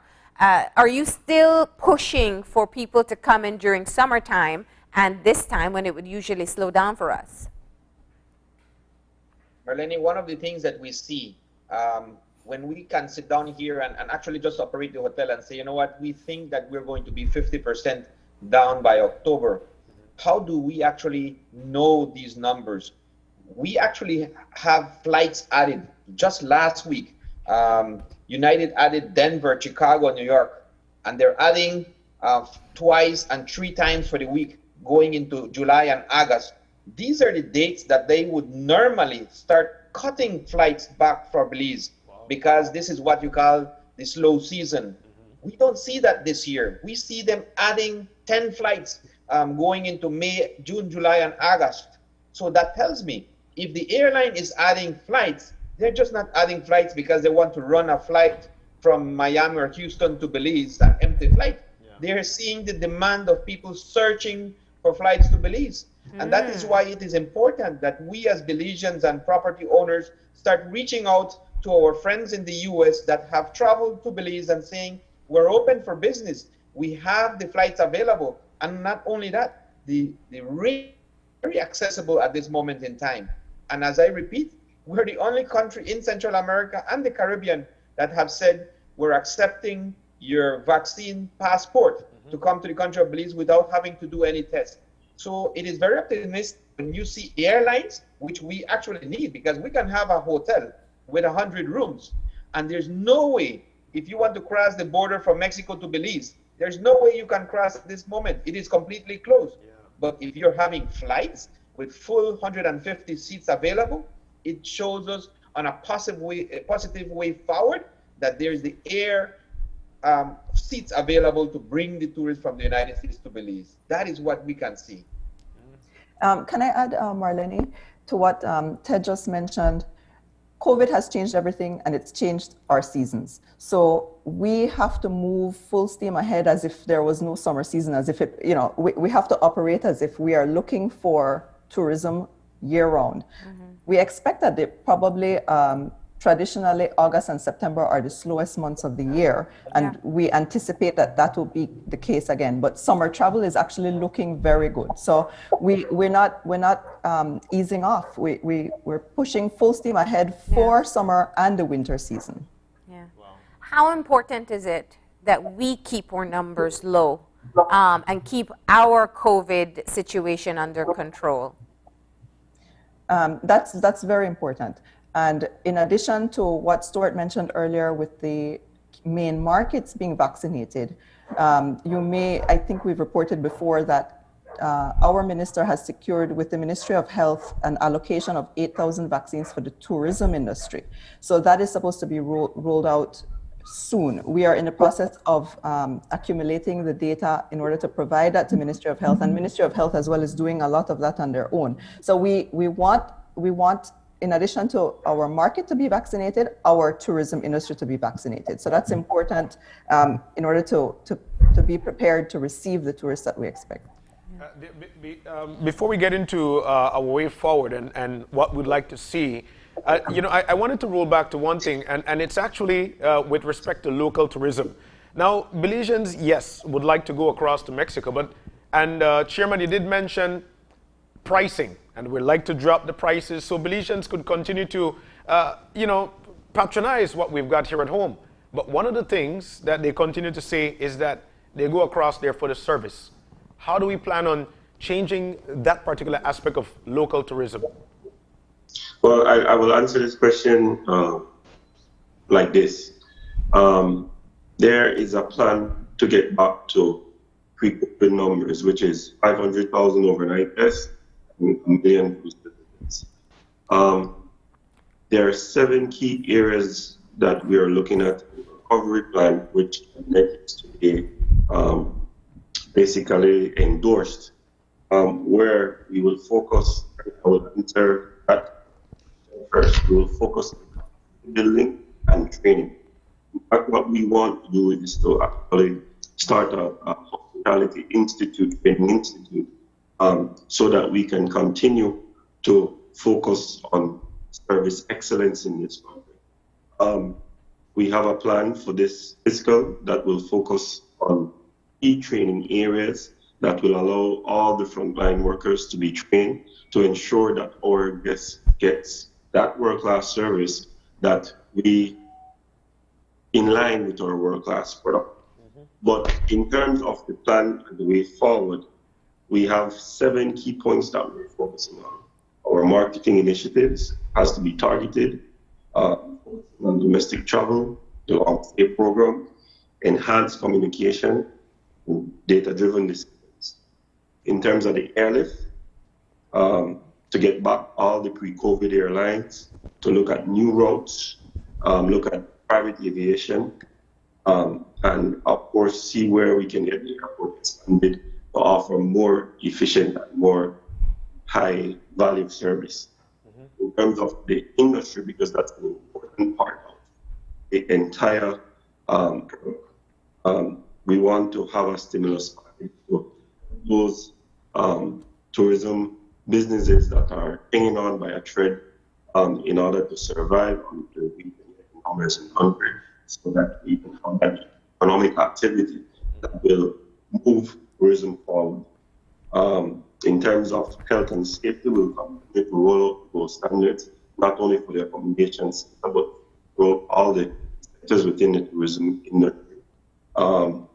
Vaccines for the tourism sector, that's important, as the CEO had mentioned. And in terms of product development, looking at structural development, nautical tourism, and of course, tourism security in any destination, and particularly here in the Middle East. Finally, improve how we do business, trying to have everything going to an online platform to make it easy for the industry. So those 7 key areas are our plans to change and to chart the tourism industry to where it is pre-COVID and beyond. I think one of the biggest questions, though, and I'll throw this question out to the CEO, with respect to cruise tourism, how soon can we see that restart? Yeah, thanks for that question, John, because that's an important question.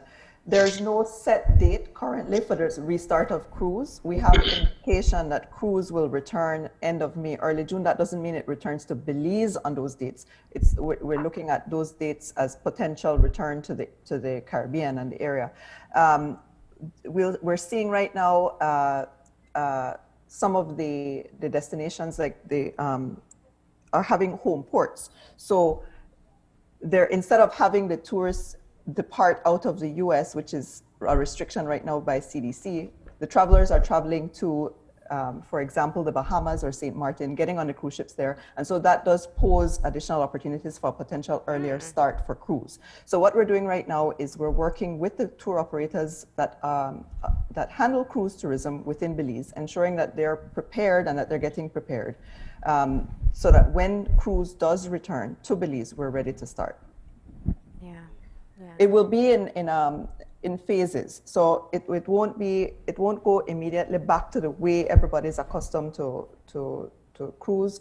It will be a phased approach, and a bubble approach for reopening. Yeah. So that means that the cruise ships would possibly in the first phase work with contracted operators, and we hope that that would be a very short phase, and then from there move into more and more inclusion. Yeah. So we don't know. We're currently still looking at what that is going to what that's going to look like. No. Yeah. And what about the rest of the sector that didn't get gold standard certified? How are they doing? Smaller hotels, smaller businesses. Right now, the objective is to try and bring as many people under the gold standard as possible. Gold standard meaning these are the 9 points that you need to address.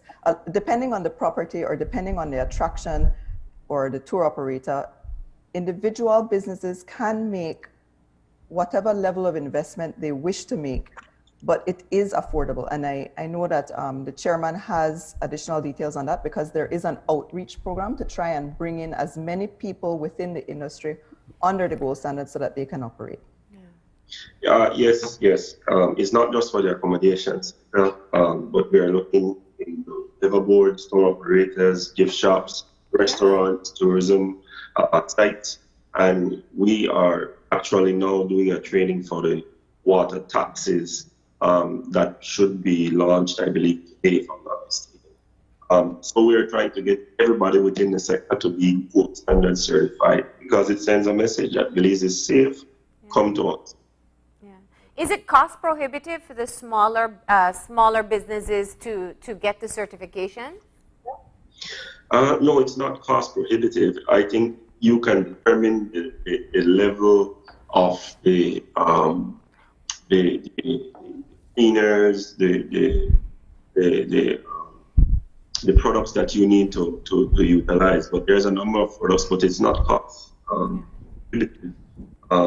And cost anywhere between $100 upward of $10,000, depending on how big your property is and what you choose to implement as it relates to this.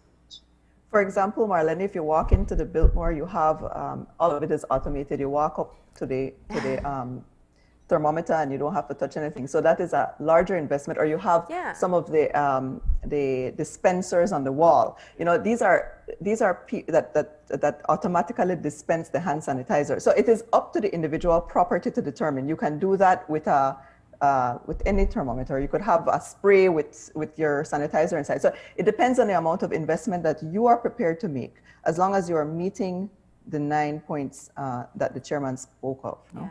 So sanitization may not include all the high-level stuff, but once you know that they're keen on doing the steps. I wanted to add, Marlene, that it's not the prohibition, I believe, of the gold standard that are keeping some of the hotels not completing the gold standard certification. I mean, when you look at actually operation of the hotel, any hotel, and I don't know about Stewart, but most of the hotels reach a break-even point around 30 to 35% occupancy.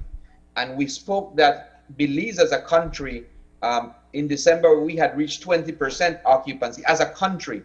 But when we look with the CDC and the requirement that an American had to take now a test prior to going to the US or recommend that he must stay at home for 7 days, that number went down in January.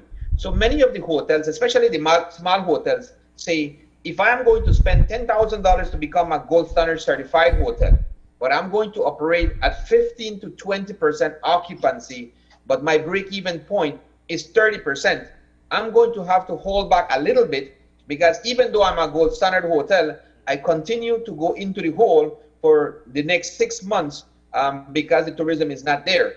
So as tourism increases and we see the airlines adding more flights and people getting vaccinated, and Belize reaching at 30% as a country, I can guarantee you that we will see close to the 100% hotels becoming gold standard certified. Actually, this week, during the Easter that's coming up, we've had many hotels reach out to the Belize Hotel Association and said, we need help to complete our gold standard because they have bookings coming in. They cannot accept it because they did not complete the gold standard certification. Unfortunately, these bookings are only for the Easter break, and it falls right off the back right after the Easter. So it's not only the gold standard, but also the amount of occupancy that they're seeing for the next 4 or 5 months. So Ted, what is being done to help them out?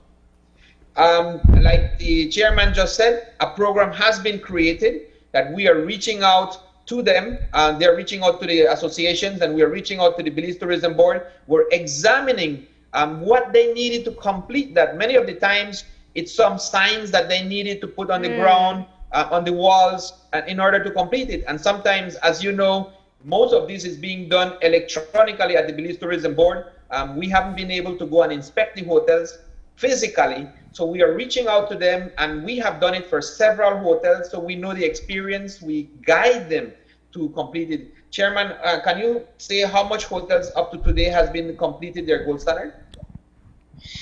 We have, in terms of gold standard, we have a total of 549 properties that have completed their gold standards. In addition to that, we have had 287 tour operators, 8 river boards, 5 gift shops, 3 standalone restaurants, and 17 tourists. Okay. All right. Well, we are running out of time, and I got to say, you know, this conversation feels a bit like when I saw the vaccines arriving country. It does inject a bit of hope into where we are 1 year later. Let's get your closing points in the way forward. Let's start with you, Ted. Once again, I will try to encourage all our hotels, our members. Belize as a country saw 42% occupancy from return customers, meaning that people had been to your property before. I am going to encourage and give a task to the sales director of every single hotel. Go back to the last 5 years of who has stayed at your hotel. Don't depend on BTB and say BTB is going to do all the marketing in the world to bring in the guests. We can do part of that. We need to reach out to them, draft a nice letter of your property, of the beach, sitting by the beach with your laptop. We have high-speed internet, and send it to those customers. I can guarantee you that you will generate at least 25% of the return business from people that had been to your property. We've seen that before. It's going to come back, and I am positive that in the next 3 months, if we collaboratively, as an industry, come together, we can see that 50% that Nicole spoke from the very beginning. Yeah. And President of the BTIA, Stuart, your parting shots. Yeah, thanks. I know you want us to talk about the future, but I want to take a second just to look back at the past, because we are talking about pandemic 1 year later. I just wanted to compliment some of the things that were done previously when the pandemic started. 2 things in particular. One, the relief program that the government of the day organized, the 12-week subsidies followed by another 12 weeks. I never would have thought they could have organized that so quickly and so effectively. And I think that went a long way toward cushioning the blow of so many people that the industry was forced to lay off initially. So I just want to thank the people responsible for that. I would also like to thank institutions like the DFC, Beltrade, and the commercial banks as well. I think they reacted with a good measured approach. While not every initiative they did succeed 100%, I think their hearts were in the right place. And I think at that time when everyone was panicking, they took a very steady course. And I think a lot of us, a lot of the stakeholders in the industry that have survived thus far owe it to those institutions, owe our survival to those institutions. So I just wanted to make that clear. Thank you very much. All right. And the chairman of the board, tell us your parting shots. Well, in terms of the BTB, we consider the BTB to be the blue collar. We're prepared to roll up our sleeves and do what it takes to get on the BTB intends to create with the private sector partners to implement our recovery plan that will bring us back to pre-COVID numbers, 100,000 overnight visitors and 1 million cruise visitors. We look forward to the collaboration, partnership, and together we will build back the tourism and create economic activity with all. Thank you. All right, Thank you. And finally, CEO Solano, tell us your parting shots. Thank you, John.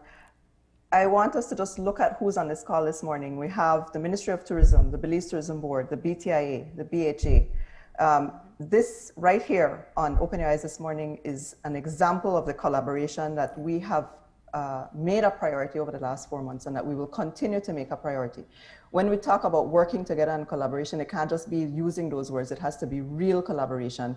We've been in the industry. The minister and his team has been out in the destinations and will continue to do that, listening to the needs of the tourism sector and working together. BTI and BHA are only two of the many associations out there in the private sector that we are talking to. There are many people and many groups that are impacted by tourism. And so reaching out, understanding the needs of the private sector and being able to effectively address those needs is what we are focused on going forward. All right. So I want to say thank you to you all for having us today. And it was good to be here. Thank you for all of us joining us this morning to talk about what we need to do with respect to tourism in our country. Thank you, and all of you have a great day. And stay safe. And stay safe indeed. We're about to take a break. When we come back, we'll be chit-chatting with representatives of SMART. They've got some new promotions going on, and they'll tell us all about it when we come back. Stay with us. This COVID update was brought to you by Fulltech Systems, your technology center, where you'll come for the price, but stay for the service.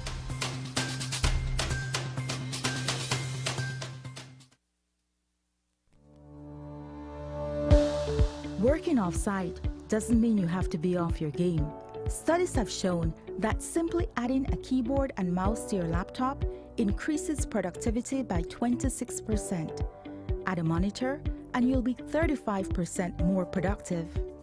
At Fulltech Systems, we have what you need to enhance your remote work or e-learning experience. With devices such as headsets, video conferencing monitors, webcams, keyboards, mice, docking stations, all with the brands you trust. Keep connected with collaboration tools like Microsoft 365 Suite and Kaspersky and perform efficiently no matter where you are. Fulltech Systems, your technology center, where you'll come for the price, but stay for the service.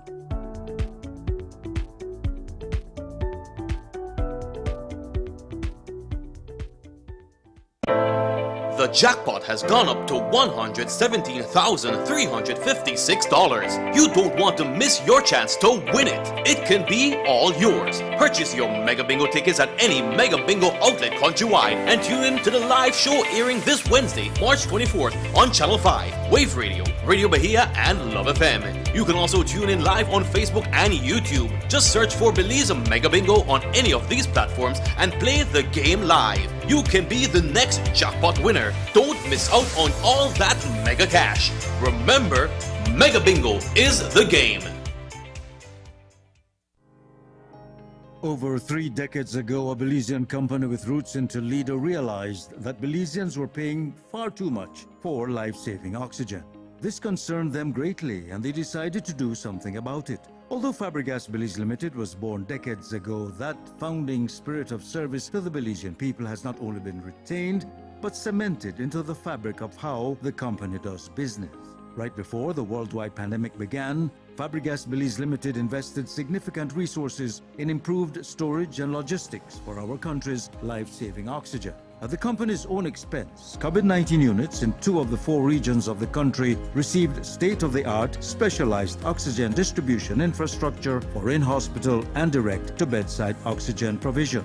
Today, our nation's premier tertiary referral hospital, the Carl Huchner Memorial Hospital in Belize City, is equipped with an ample, modern and suitable oxygen distribution system for its most pressing needs, even at the height of hospitalization due to the COVID-19.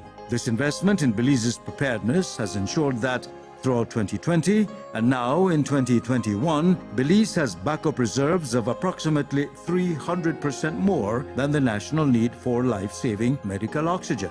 This important investment in infrastructure and technology is backed by a proud all-Belizean management and staff.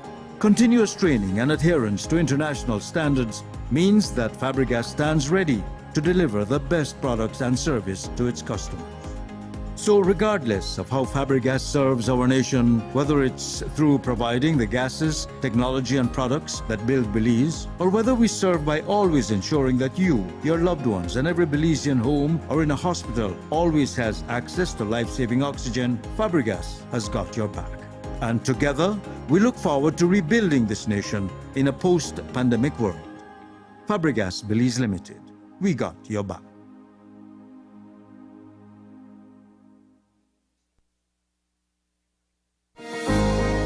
In these challenging times, the one thing that is certain is that the Belize Bank Limited is here for you. There is nothing more important than your health and safety, and we continue to make every effort to make banking safer for you. Our staff is working around the clock to make sure you can do your banking conveniently 24/7 using our mobile banking app and online banking and keeping ATMs up and running.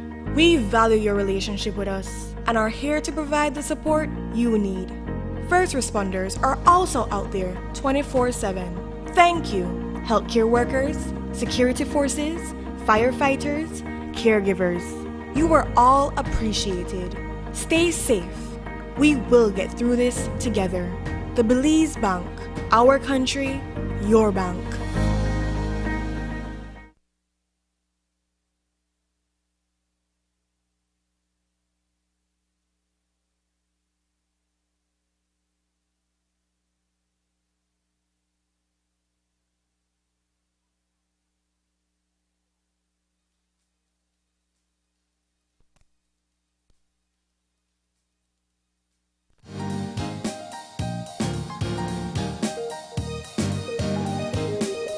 And welcome back to Open Your Eyes.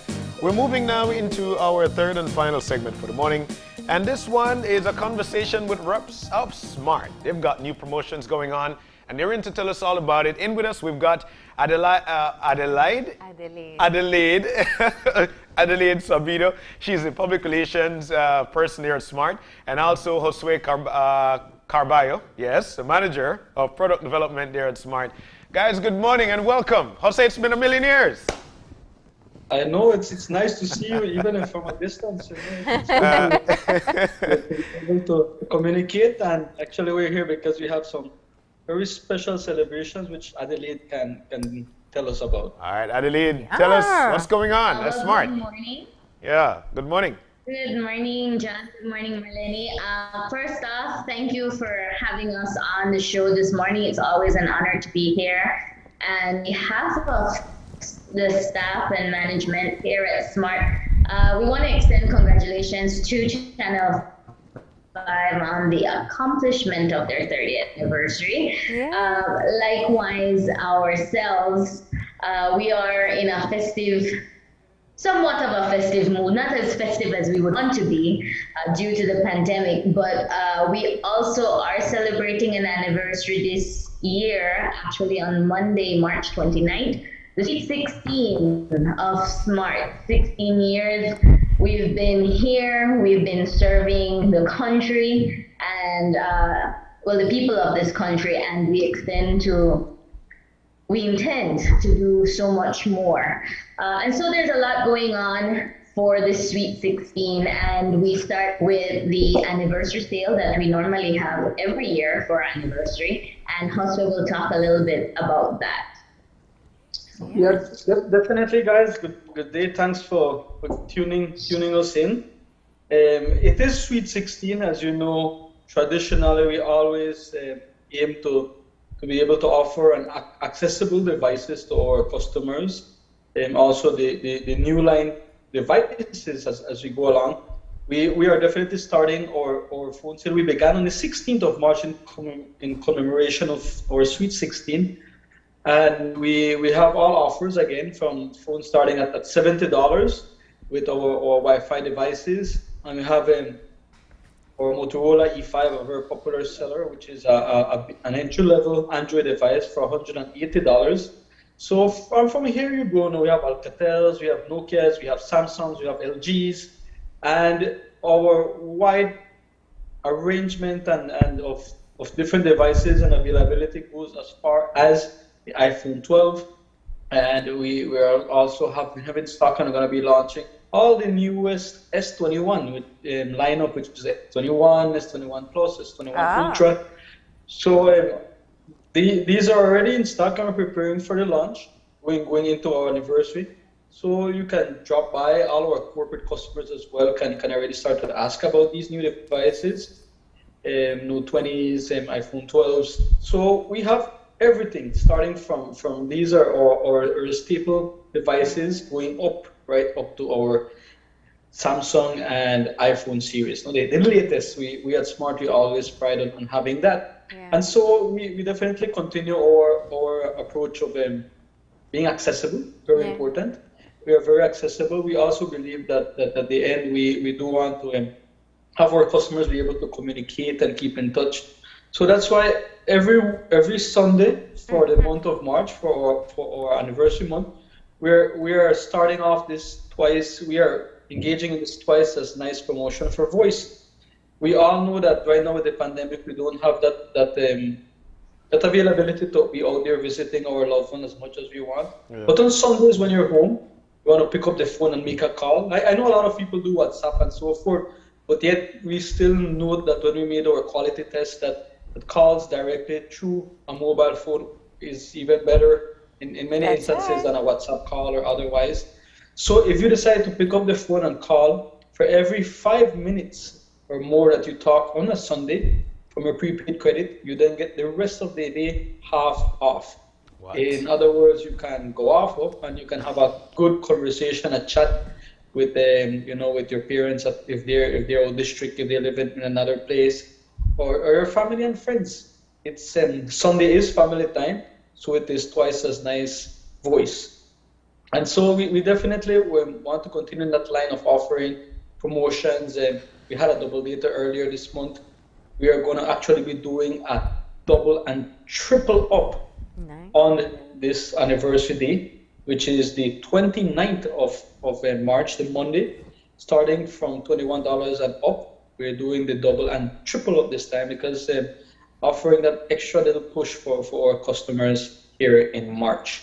Yeah. We have many other things coming in our anniversary. We have fantastic Facebook giveaways. We're going to have 16 Facebook giveaways on that day, on the 29th, so tune in. And also the 16 customer that walks into each one of our 11 showrooms will be getting a surprise gift. It's our birthday, but we're giving out birthday gifts from our end, no? Oh, sweet 16 indeed. Okay, so I'm trying to figure out how you strategize to be number 16 going in the store. I'm sure somebody's working that out already. But it's such a great opportunity to talk about how much you've grown over that time. Tell us about some of the major milestones. Well, I think of the most important thing that's Smart, we have always been first to market. In many instances, we've been very dynamic when it comes to introducing 3G, 4G, to offering, to being the one that also pushes the edge when it comes to better pricing.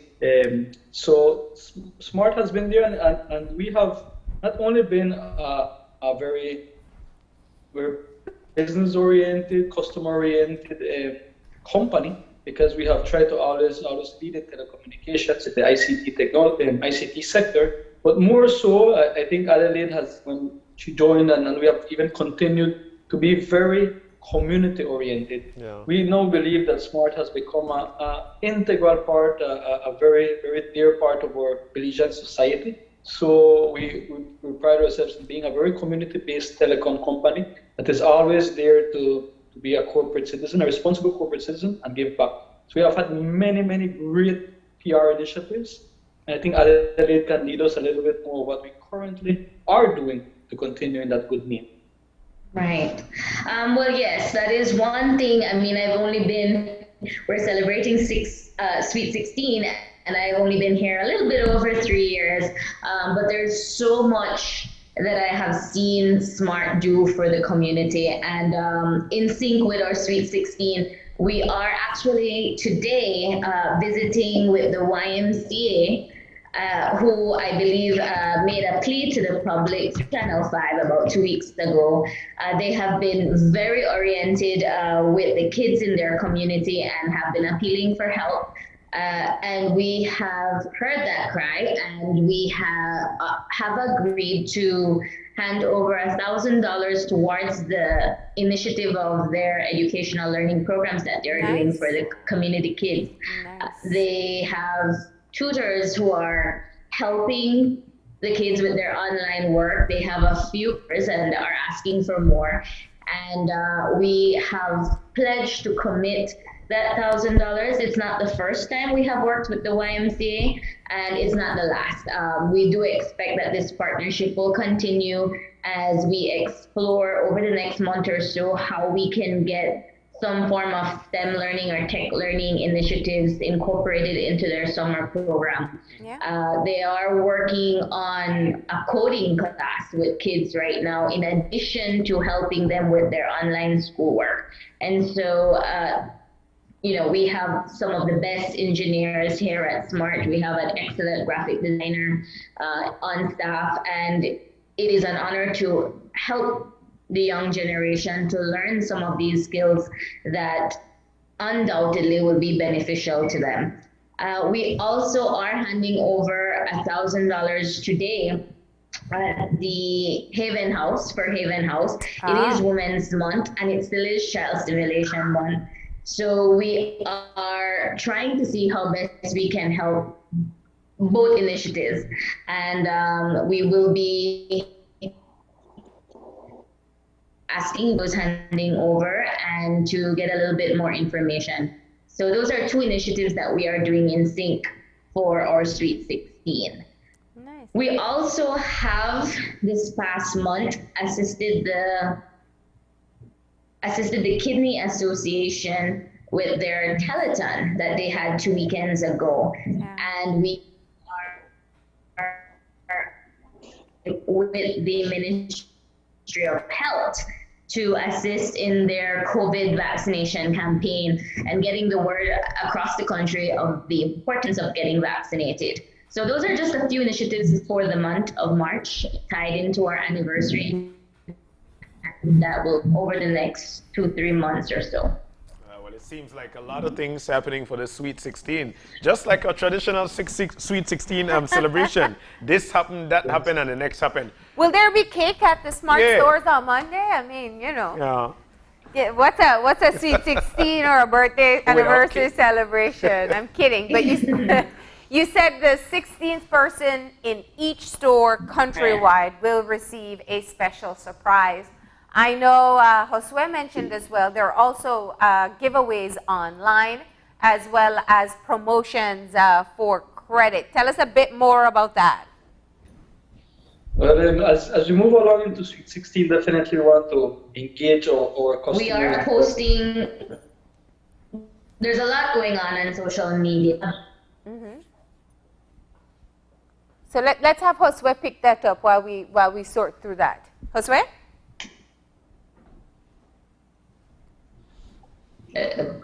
All right, you're there. We also have WhatsApp giveaways, we have Facebook giveaways.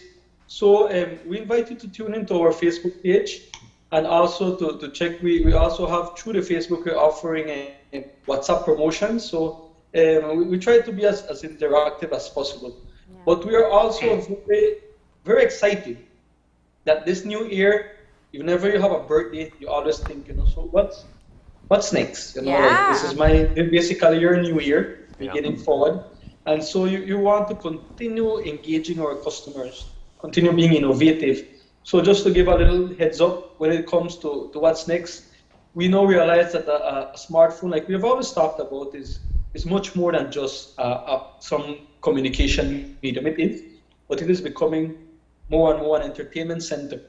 So Smart will be engaging in numerous very, very hands-on approaches when it comes to reaching out to not only private, but also very public entities when it comes, to offering our most affordable rates that we are known for.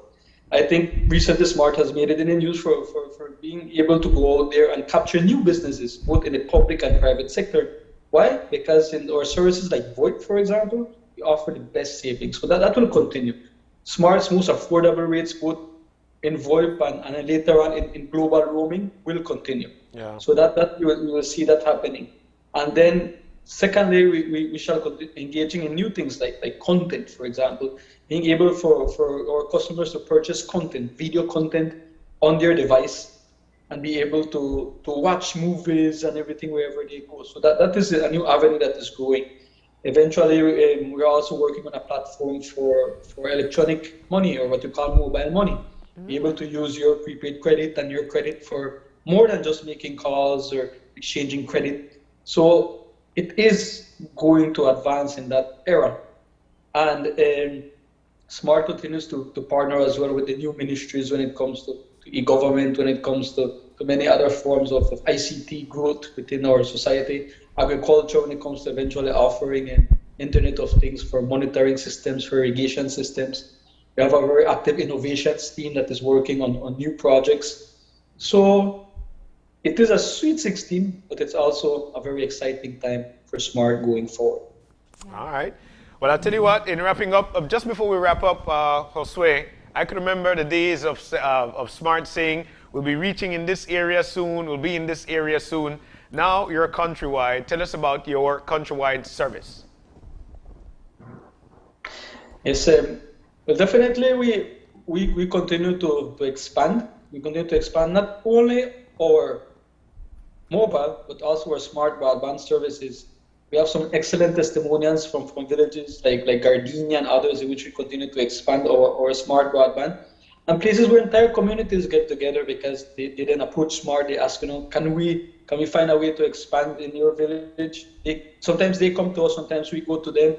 So Smart continues to have that national overall footprint. But like I mentioned, one thing too, we now have gone completely global with our new roaming reach. You can also roam with your own phone without having to change your chip or anything. Great. Now, in every continent of this world, including going into the far reach areas in Europe, and maybe right now, as we slowly start to open up the borders and flights and everything, you will find that very convenient as you probably decide to go visit Central America, visit your family, North America, and so forth. Right, Adelaide?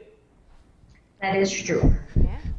There's a lot of work in the pipeline here at Smart, and a lot that have been completed over the past 3 years that I have seen since I've been here. And we continue to work.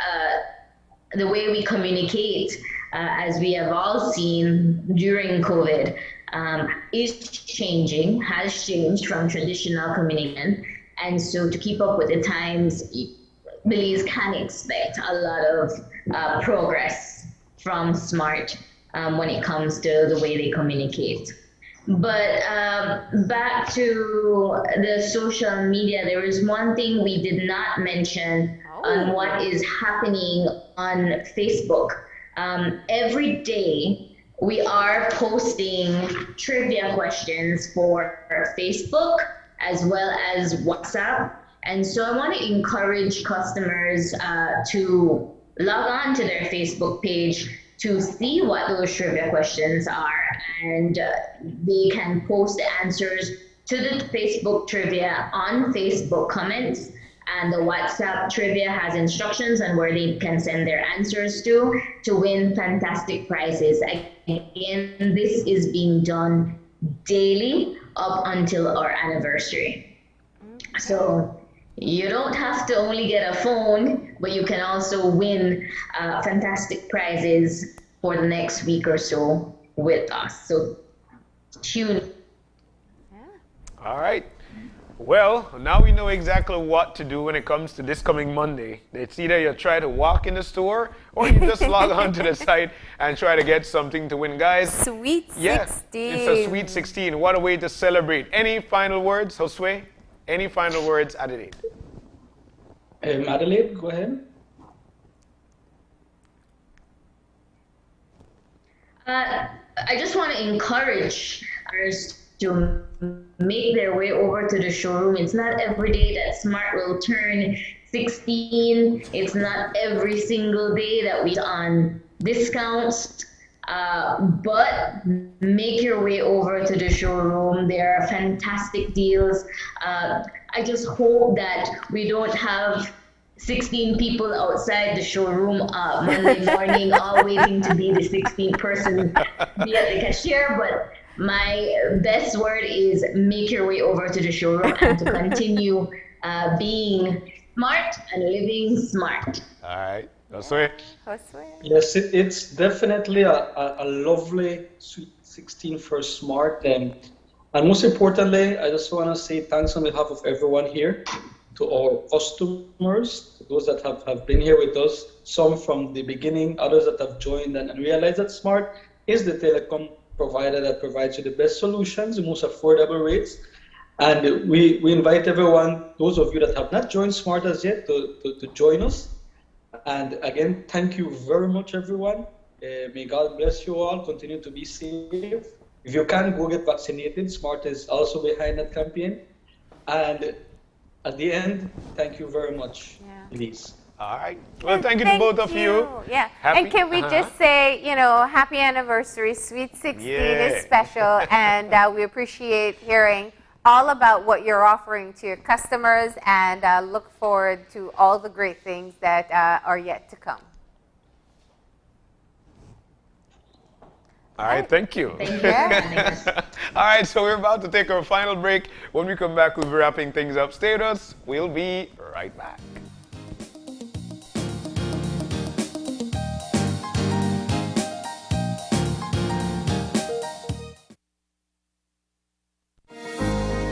In these challenging times, the one thing that is certain is that the Belize Bank Limited is here for you. There is nothing more important than your health and safety, and we continue to make every effort to make banking safer for you. Our staff is working around the clock to make sure you can do your banking conveniently 24/7 using our mobile banking app and online banking, and keeping ATMs up and running. We value your relationship with us and are here to provide the support you need. First responders are also out there 24/7.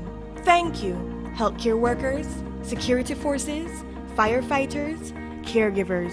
You are all appreciated. Stay safe. We will get through this together. The Belize Bank, our country, your bank.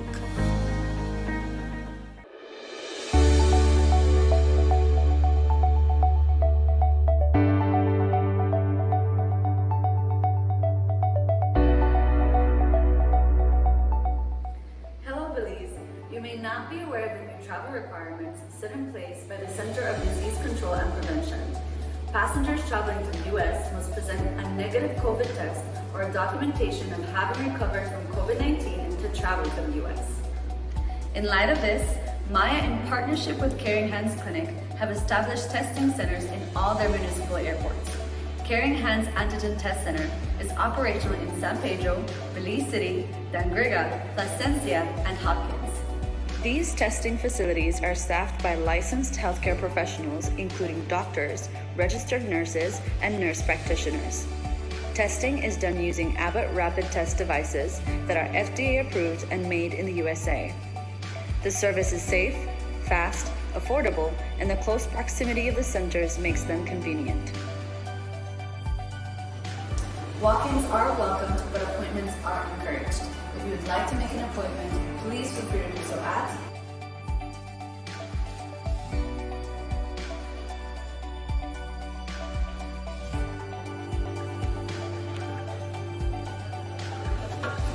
Make your appointment, get tested, and in 15 minutes, you can get back to your vacation.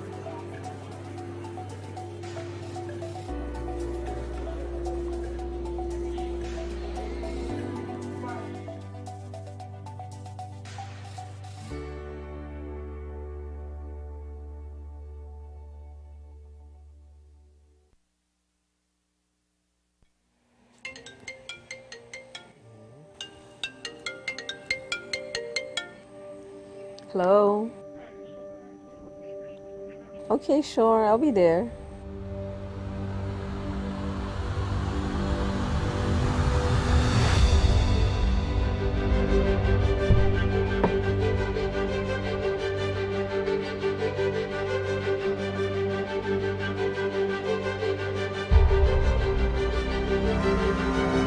Hello? Hi, Mommy. When are you coming home? I really miss you. Hearing the voice of our loved ones can always lift our spirits and make us feel whole again. With Smart's twice as nice promotion, prepaid customers who make 5 minutes worth of national calls on Sundays can enjoy 50% off, top double on all national calls for the rest of the day. Call your loved ones and enjoy half off all day long. Smart, bringing people together.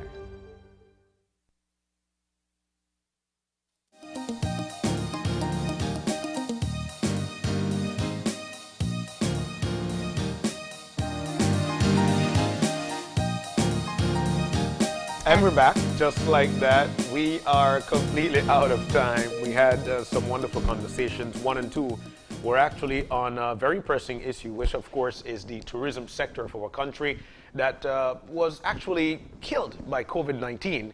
But at the same time, there is a ray of hope. And we spoke to the folks in the tourism industry who told us exactly what we can do to get tourism back to #1 within our country.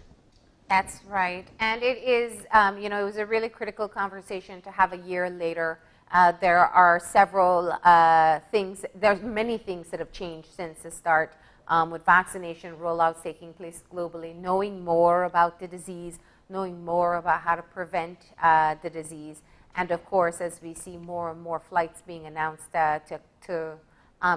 with direct travel to Belize, there are opportunities for us to really be able to start that rebound, to gain more momentum with the rebound. So it was a good conversation, and I must echo what was mentioned by the CEO in the end. To be able to see private sector groups as well as government entities together speaking on this issue shows a united, collaborating front on how we're going to move forward. So of course, we appreciate that conversation this morning. Tomorrow, we're actually going to be continuing with our pandemic one-year reflection, and the conversation is going to be with representatives of the KHMH, so you can look forward to that. All right. And we wrap things up this morning with folks from Smart. They've got a promotions going on.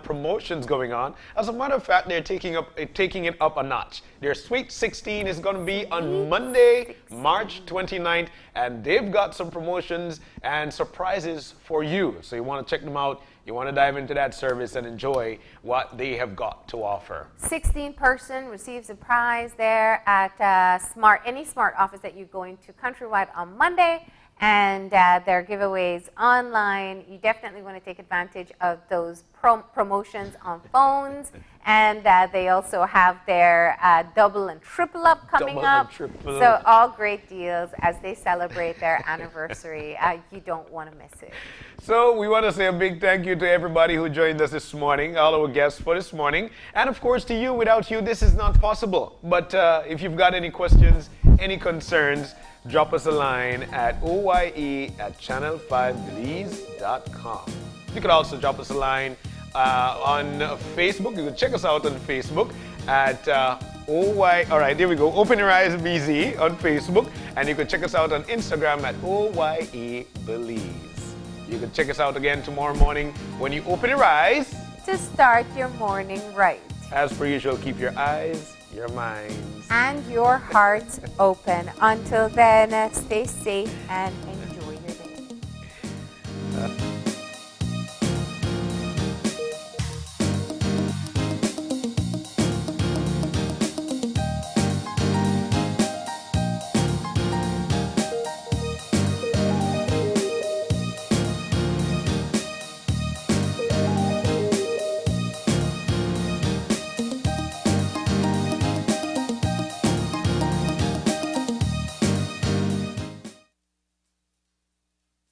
Open Your Eyes was brought to you by the Belize Bank, our country, your bank.